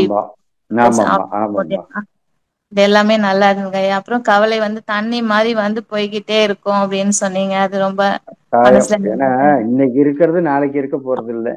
நம்ம தான் அதை போக விடாம புடிச்சு தேக்கி வச்சு சிக்கல் பண்றதை நல்லா அப்சர்வ் பண்ணிருக்கீங்க. ஆனா வாழ்க்கையில கேட்டதோட இல்லாம வாழ்க்கையில பயன்படுத்துங்க. நிச்சயம் அடுத்தடுத்த தலைமுறைகளுக்கும் வாழும் மக்களுக்கும் பயன்படும் அந்த ஆன்மீக கருத்துக்கள். அப்புறம் ஐயா இதெல்லாம் பண்ணிட்டு இருக்கும் போது எனக்குள்ள மேலோங்கி ரொம்ப ஆழமா ஒரு கவலை இருந்துட்டு தாங்க ஐயா இருக்கு. அது உங்ககிட்ட சொல்லணும்ட்டு. கவலை நோய்க்கான ஒரு உடல் ஆரோக்கியத்துக்கான ஒரு கவலை எப்பவுமே எனக்குள்ள இருக்குதுங்க ஐயா. ஆரோக்கியமா தான் இருக்கேன், எல்லா பயிற்சி பண்ணிட்டு இருக்கேன், தவம் செய்யறேன், எல்லாமே பண்றேன். ஆனாலும் நமக்கு இது மாதிரி எதனா ஒண்ணு வந்துருமோ, இப்படியா இருக்குமோ அப்படியா இருக்குமோ, அந்த வந்துருமோ போயிடுமோ அப்படிங்கிற அந்த எண்ணத்தை முதல் தூக்கி போடுங்க. ஏன்னா நம்ம இருக்கக்கூடிய பதிவுகளுடைய வெளிப்பாடே உள்ளத்துல கலங்கும், உடல்ல நோயின்னு 2 வார்த்தையா சொல்லிட்டாங்க. எனக்கு என்ன பண்ணனாலும் மேல மேல ஏதாச்சும் ஒண்ணு வந்துகிட்டு இருக்கு அப்படின்னா வாழும் காலத்திலே நம்ம பதிவுகள் தான் போயிட்டு இருக்கு அப்படிங்கிற நிலையில அதை அனுப்பிச்சு வைக்கணுமா? அதாம்மா உண்மை. சொல்லுவாங்க, மனவளக்கலையில இருக்க உனக்கே இப்படியா இருக்கிறதுனாலதான் ஏன் அதை ஏத்துக்கிட்டு அனுபவிச்சுக்கிட்டு தாங்கிட்டு இருக்கக்கூடிய நிலை எனக்கு கிடைக்குது. உண்மையா? ரைட்டுங்களா? அதனால வந்துருமோ போயிடுமோங்கிறத வரட்டும். நான் இந்த எதை பத்தி இன்னைக்கு காலையில ஏந்திரிச்சாச்சு, இன்னைக்கு என்ன பிரச்சனை, இன்னைக்கு என்ன சங்கடம், இன்னைக்கு என்ன நோய், அதெல்லாம் எதிர்கொள்ளணும், வா பாத்துக்குவோம் அப்படிங்கிற மாதிரி சவாலா போய்கிட்டு இருக்கணும். போனோம்னா தான் அது நம்மள்ட்ட உள்ள வர்றதுக்கு பயப்படும். இன்னும் சொல்ல போனா எவ்வளவு விஷயங்களாக இருந்தாலும் வெளியில இருக்கக்கூடியதை நம்ம உள்ள அலோ பண்ணுறது அப்படின்னு ஒரு கணக்கு இருக்கு. இல்ல சிலது வேண்டான்னு ஒதுக்குற கணக்கு இருக்கு. அதுக்கு ஆற்றலை நம்ம இது பண்ணிக்கிட்டோம். சொல்லுவாங்கல்ல, உணர்தல் துய்த்தல் பிரித்துணர்தல் அப்படின்னு சொல்லுவாங்கல்ல. வான்காந்தத்திலேருந்து வர்றத உள்ளுக்குள்ள ஜீவகாந்தத்தோட கொண்டு போய் தூக்கணுமா, இல்ல வேண்டான்னு வெளியில அனுப்பணுமா, இல்ல வராமையே பண்ணணுமாங்கிற நிலைக்கு போயிட்டோம் அப்படின்னா போதும். ரைட்டுங்களா? அதனால எதை பத்தியும் கவலைப்பட வேண்டாம். ஆனா ஒவ்வொரு நொடிப்பொழுதும் நிகழ்காலத்தில் வாழ்ந்துட்டோம்னா போதும். நிச்சயம் நம்ம மற்றவங்களுக்கும் நமக்கும் உள்ளதையும் சரி பண்ண முடியும். நீ நோய் வந்துருமோ இல்ல அது அப்படி ஆயிடுமோ அப்படிங்கிறத விட எது ஆனாலும் ஏற்றுக்கொள்ளக்கூடிய மனப்பக்குவம் மகரிஷி கொடுத்திருக்கிறாரு. எது வேணாலும் வரட்டும் அப்படிங்கிற துணிச்சலோட இருந்தோம் அப்படின்னா கவலை யோசிச்சுட்டு நம்மளை விட்டு போயிடும், நம்மளோட இணங்காது. இப்ப இது மாதிரி சமயத்துல நான் அதுல இருந்து விடுபடுறதுக்கு ஒரு சங்கல்பம் என்ன அப்ப சொல்லிக்கலாங்க என்னன்னு அது மாதிரி தாராளமா சொல்லிக்கலாம். அதாவது இப்ப எனக்கு ஒரு சங்கடம் வருது அப்படின்னா, இந்த வரக்கூடிய எந்த சங்கடம் நான் செய்ததோ முன்னோர்கள் செய்ததோ, ஆனால் இந்த காலகட்டத்தில் இறைவன் அதை எடுப்பதற்கு இந்த சங்கடப்படுத்துபவரை கருவியாக பயன்படுத்தி இருக்கிறார். என்னுடைய சங்கடமும் போகட்டும், அதை எடுத்தவருடைய சங்கடமும் போகட்டும், இருவரும் சேர்ந்து இந்த சமுதாயத்திற்கு எப்படும் ஒத்தும் உதவியுமாக வாழ வேண்டும். அதற்கு இறைவர்களும் குருவர்களும் துணை புரியட்டும். இப்படி போடுங்க, உங்களுக்கு என்ன தோணுதோ அப்படி சங்கல்பம் போடுங்க, சரியாயிடும். ஓகே அம்மா,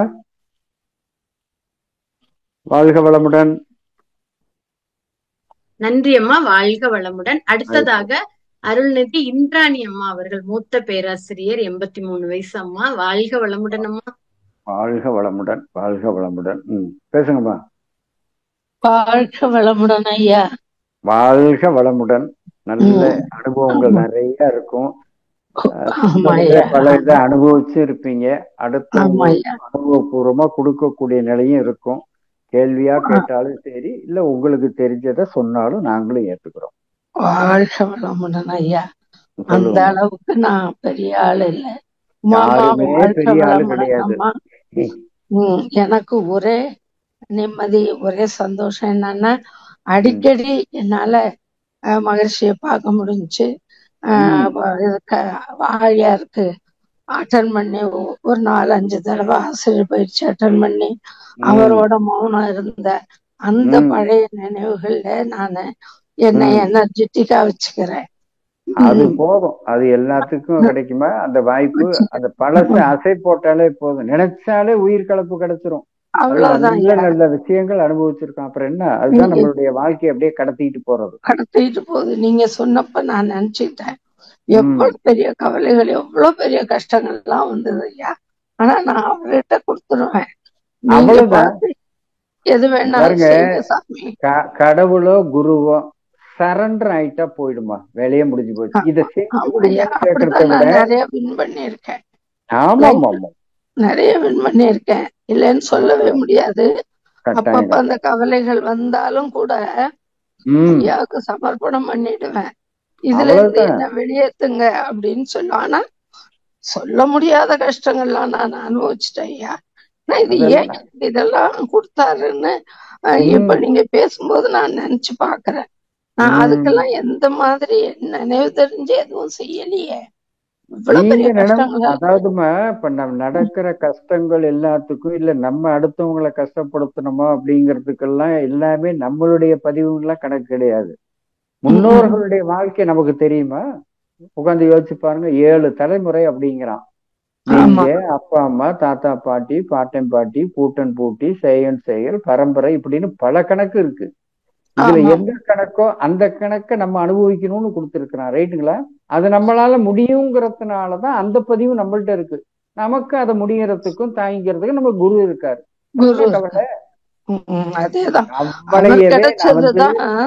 உங்க வயசுக்கு அதான் உங்க வயசுக்கு நான் மத்த நிகழ்வுகள்லாம் என்னன்னா, கவலையே சக்கரை பொங்கலா செஞ்சு சாப்பிடணுங்கிறேன். ஆமா, உண்மைதான். அதுக்கு உட்காந்து பயந்துட்டோம் அப்படின்னா அப்புறம் விஷத்தை சாப்பிடுற மாதிரி ஆயிடும். ஜீவகாந்தத்தையே விஷமாக்கிடுது அப்படிங்கிறாங்க. அதையும் சமைச்சு சாப்பிடக்கூடிய நிகழ்வுக்கு நம்மளுடைய குரு கிடைச்சிருக்கிறார். அதனால கவலையே. நீங்க சொன்னீங்களே, இந்த மாதிரி ஒரு நுணுக்கமான விஷயங்கள் எல்லாம் உங்கள்கிட்ட தான் ஏன் கேட்க முடியுது. அந்த கவலை ரத்தத்தை சாப்பிடுற மாதிரி ஆயிடும்னு நீங்க சொல்றீங்க. அப்படியே அந்த மாதிரி மேல இருந்த வாரியா கவலையை ஒழிக்கணும்னு படிச்சோம், புரிஞ்சுக்கிட்டோமே ஒழிய, இப்ப நீங்க சொன்னீங்க பாருங்க, இது ஒரு பெரிய பாயிண்ட். அது மாதிரி யாரும் நினைக்கல. கவலை நம்ம சக்திய இழக்க செஞ்சிரும், ஜீவகாந்தம் போயிடும்ன்றதுதான் மேலும் மேம்போக்க தெரியும். ஆனா இப்ப நீங்க கவலைய சக்தியை போக்குது. இன்னும் நம்ம இருக்கிற சக்தியையும் நம்ம அந்த கவலையால போய்க்கிறோம். நீ கவலையே அதை எதிர்கொள்ளக்கூடிய நிலைக்கு போயிட்டோம்னா சக்தியும் கூடும், அதை நம்ம போக்குறதுக்கு உண்டான அந்த பவரும் கிடைச்சு போகும். அதைத்தான் நம்ம மனவளக்கலையில பண்ணணும். வாழ்க வளமுடன் ஐயா. நல்ல ஒரு கருத்து. பழகு தமிழ்ல உங்களை மாதிரி சொல்லி புரிய வைக்கிறதுங்கிறது ரொம்ப அடிக்கடி சொல்லுவாங்க மன்றத்துல. இதுல ராஜேந்திரன் சார்னு ஒருத்தர் இருக்காரு, அவர் உங்களுக்கு அகத்தாய்வுக்கு வந்திருக்காரான்னு. இல்ல அப்படின்னு சொல்லுவேன் நான். ஆனா இப்ப ஜூம் வந்த பிறகு உங்களை பார்க்கும்போது எனக்கு ரொம்ப பெருமையா இருக்கு. ரொம்ப இந்த வயசுல மகிழ்ச்சிக்கே. ஆமா ஆமா நிச்சயமா. இப்ப நான் ஒரு வித்தியாசமான கேள்வி கேட்கட்டுமா ஐயா? டைம் இருக்கா? சொல்லுங்க. என்னை பத்தி இல்ல, எனக்கு அவங்க ஆஃப் பண்ற வழி நான் பதில் சொல்லிட்டு இருப்பேன். உன்னையா, நான் கணவரும் திருமணத்துக்கு முன்ன நான் கஷ்டப்பட்டேன். தாய் தகப்பன் இல்லாம வளர்ந்து, கல்யாணம் நல்ல விதமா நல்ல இது பண்ற ஒரு ஆசிரியர் தான். நானும் ஆசிரியர் எச்சமா இருந்து ரிட்டையர் ஆனவங்க தான். நல்ல வாழ்க்கை தான், ஒன்னும் குறைவே சொல்ல முடியாது. யதார்த்தமா இன்ப துன்பங்கள் நிறைஞ்ச வாழ்க்கை தான். ஆனாலும் நிறைவான வாழ்க்கை. நாங்க 2 பேருமே மன்றத்துல இருந்ததுனால நிறைவான வாழ்க்கை வாழ்ந்தோங்கிறதுக்காக நாங்க என்ன பேசிக்குவோம், எங்களோட யாரும் இல்ல, பிள்ளைங்க எல்லாம் வெளியில.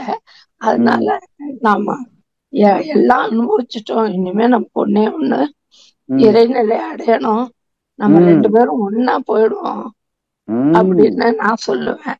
அவங்களும் அதான் சொல்லுவாங்க. எப்படியா இருந்தாலும், யார் ரொம்ப சிக்கா இருந்தாலும் 2 பேரையும் ஒருத்தர் விடாம போயிடணும் அப்படின்னு சொல்லுவேன் ஐயா. அத சங்கல்பமாவும் நான் வச்சிருக்கேன் சமைச்சுக்கிட்ட. பாருங்க, 2 வருஷம் ஒரு ஆக்சிடென்ட்ல அடிபட்டு 2 வருஷம் படுக்கையா இருந்தாங்க. அட்டெண்டர் வச்சுதான் எல்லாம் பார்த்தோம். என்னால அந்த அளவுக்கு அவங்கள பார்க்க முடியல. அப்ப ரொம்ப தீவிரமா நான் சங்கல்பம் வச்சேன் ஐயா, தீவிரமா சங்கல்பம், உடல் நலான்ட்டு. கடைசி நாட்கள்ல அவங்க கொஞ்சம் கொஞ்சமா உடம்பெல்லாம் டிக்ரீஸ் ஆயிட்டு வந்துடுச்சு. பார்த்தா எனக்கு ஒரு மாதிரி சந்தேகம் வந்துட்டு. அப்ப நான் என்ன கேட்டேன்னா, ஐயா நீங்க மட்டும் போயிடாதீங்க, என்னையும் கூட்டு போயிடுங்க, என்னையும் கூட்டு போயிடுங்கன்னு கேட்டேன் ஐயா.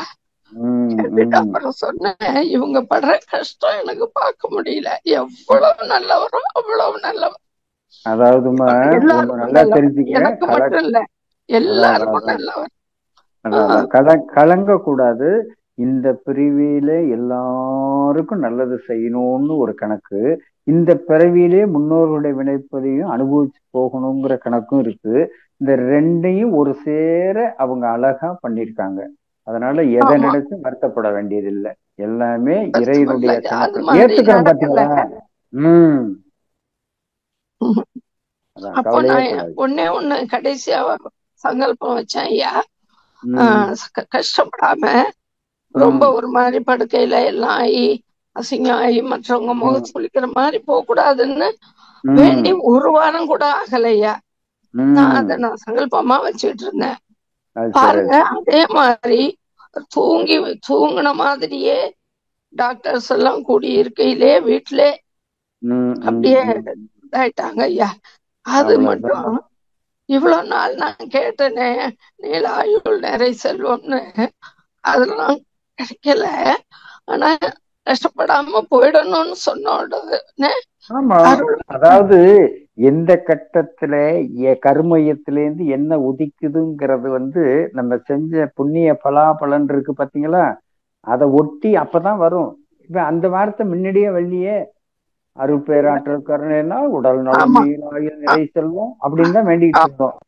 என்ன பண்ணுனாலும் ரைட்டுங்களா, அது அன்னன்னைக்கு கொஞ்சம் கொஞ்சமா இருக்கும். அதையே அடுத்ததும் உங்களை கேட்க வச்சிருக்குல்ல, சிரமப்படாம போகணும் அப்படிங்கிற, அதுவும் சங்கல்பம் தானே. அதுவும் சங்கல்பம் தான். ஆழ்ந்தவங்க சிரமப்பட்டு போகணும் அப்படிங்கிறது கிடையாது, சிரமப்படாம போகணும்னு நினைச்சாலும் அப்ப எண்ணங்கள் அங்க நிறைவேறுது. நல்லதுக்குதான், தப்பே கிடையாது. ஏமா இவ்வளவு தூரம் சொல்றீங்க, என்னுடைய தாயும் அப்படிதான் சிரமப்பட்டாங்க. பண்ணும் பொழுது நான் என்ன சொன்னேன், செத்ததுக்கு அப்புறம் உன்னுடைய வினைப்பதிவை வாங்கறத விட நீ இருக்கும் பொழுதே வாங்கிக்கிறேன், நீ நல்லபடியா போகணும் தான் உட்காந்து ஒரு விடுதலை தவம்னு பண்ணேன். அடுத்த 5 நிமிஷத்துல இறந்தாங்க. நம்ம சொன்னதுனால இறந்துட்டாங்கிறத விட அவங்க சிரமப்படக்கூடாது அப்படின்னு நினைச்சு அவங்களை அனுப்பிச்சுட்டு அவங்க கர்ம வினையை வாங்கிக்கிறோம், அவ்வளவுதான். வேற ஒண்ணுமே கிடையாது. எல்லாமே ஓகே தாம்மா. இந்த நிறைவோட இப்போ நான் வேண்டுனது நடக்குமா நடக்காதா? எது வேண்டுனாலும் நடக்கும். ஒண்ணு நடக்கலன்னா நான் சொன்ன பாத்தீங்களா, நடந்தா ஓகே, நடக்கலன்னா அதற்கு காலங்கள் மட்டும் வித்தியாசம் போகுமோ ஒழிய அந்த எண்ணங்கள் கட்டாயம் எப்ப வேணாலும் செயல்படும். அது இன்னைக்கா நாளைக்கா அடுத்த வருஷமா 5 வருஷமா சொல்ல முடியாது. ஆனா போட்ட எண்ணங்கள் போடக்கூடிய சங்கல்பத்துக்கு பதில் உண்டு. பட் நடந்துருச்சுன்னா ஓகே, நடக்கலைன்னா இன்னும் நம்மளுடைய தேவை நமக்கு மட்டும் இல்ல, நம்ம சார்ந்த சமுதாய சந்ததிக்கும் தேவைப்படுது அப்படிங்கறதுனால கூட நீடிக்கலாம். ஓகேங்களா? அதனால நீங்க உங்க அறிவுக்கு எட்டுனதை சொல்லிட்டு போயிட்டே இருங்க. முயற்சி மட்டும் நம்முடையது, முடிவு இறைவனுடையது. அதுல போய் நம்ம தொடர்பு கொள்றதுக்கு ஒண்ணுமே கிடையாது. அப்படி கேட்டுட்டு போயிட்டே இருப்போம். வாழும் காலத்துல நடக்கிற காலத்துல அவ்வளவுதான், அவ்வளவுதான். எந்த ஒரே ரீசன் நம்மளால பயன் இல்ல, நாம நீங்க அப்படி நினைக்க வேண்டாம். பயன் இல்லைன்னு இல்ல, இப்ப சொல்லக்கூடிய எவ்வளவு கருத்துக்கள் வாழக்கூடியவங்களுக்கு பயன்படுது. உடல் ரீதியா இல்லாம அறிவு ரீதியா பயன்படுது இல்ல. நீங்க ஏன் பயன் இல்லைங்கிறீங்க? சொல்லக்கூடிய ஒவ்வொரு வார்த்தைகளும் இப்படித்தான் வாழணும், இப்படி எல்லாம் இருந்தோம், இப்படி இருக்கு அப்படிங்கிற அந்த எண்ணங்களும் அந்த சொல்லும் மத்தவங்களுக்கு போய் சேருது இல்ல. வந்த உடனே எங்க வாழ்க்கை பிரகாசமா இருந்தது ஐயா. அவரே நம்பி இருக்கும். அவளே படாதீங்கம்மா. எல்லாரும் எல்லா நிலையும் மீண்டு வரணும்.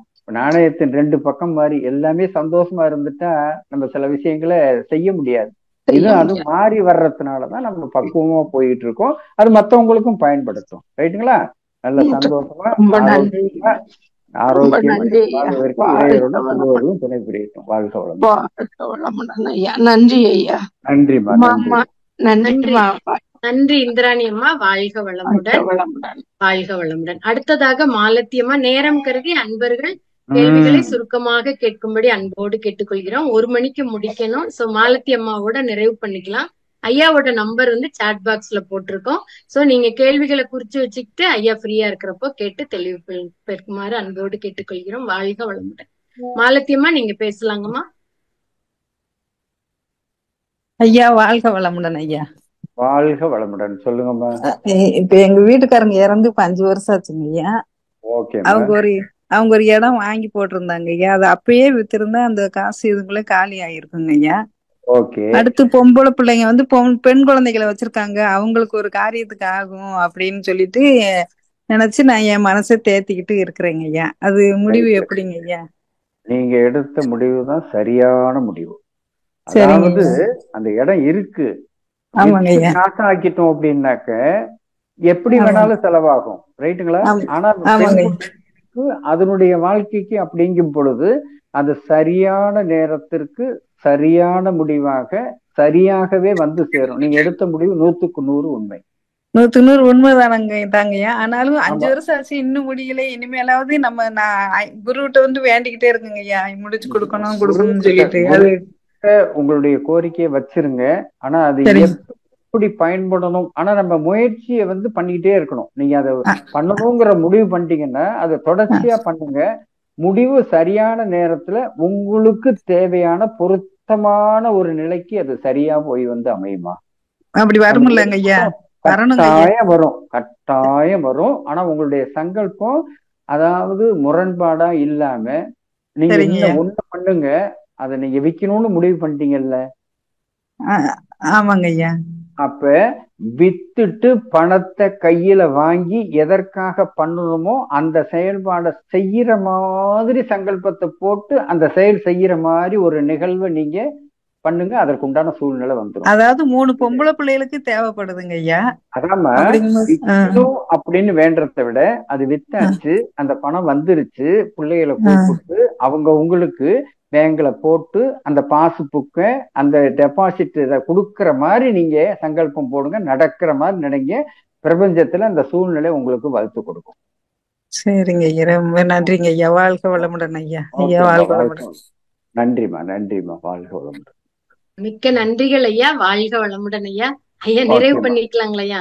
தாராளமா பண்ணிக்கலாம். இது சிறப்பான தெளிவான உரையும் கொடுத்து அன்பர்களோட கேள்விகளுக்கும் ரொம்ப பொறுமையாவும் அவங்களுக்கு நம்பிக்கையுற்ற வகையிலையும் பதில கொடுத்தீங்க. மிக்க நன்றிகள் ஐயா. நம் கடமை அறவாழ்வி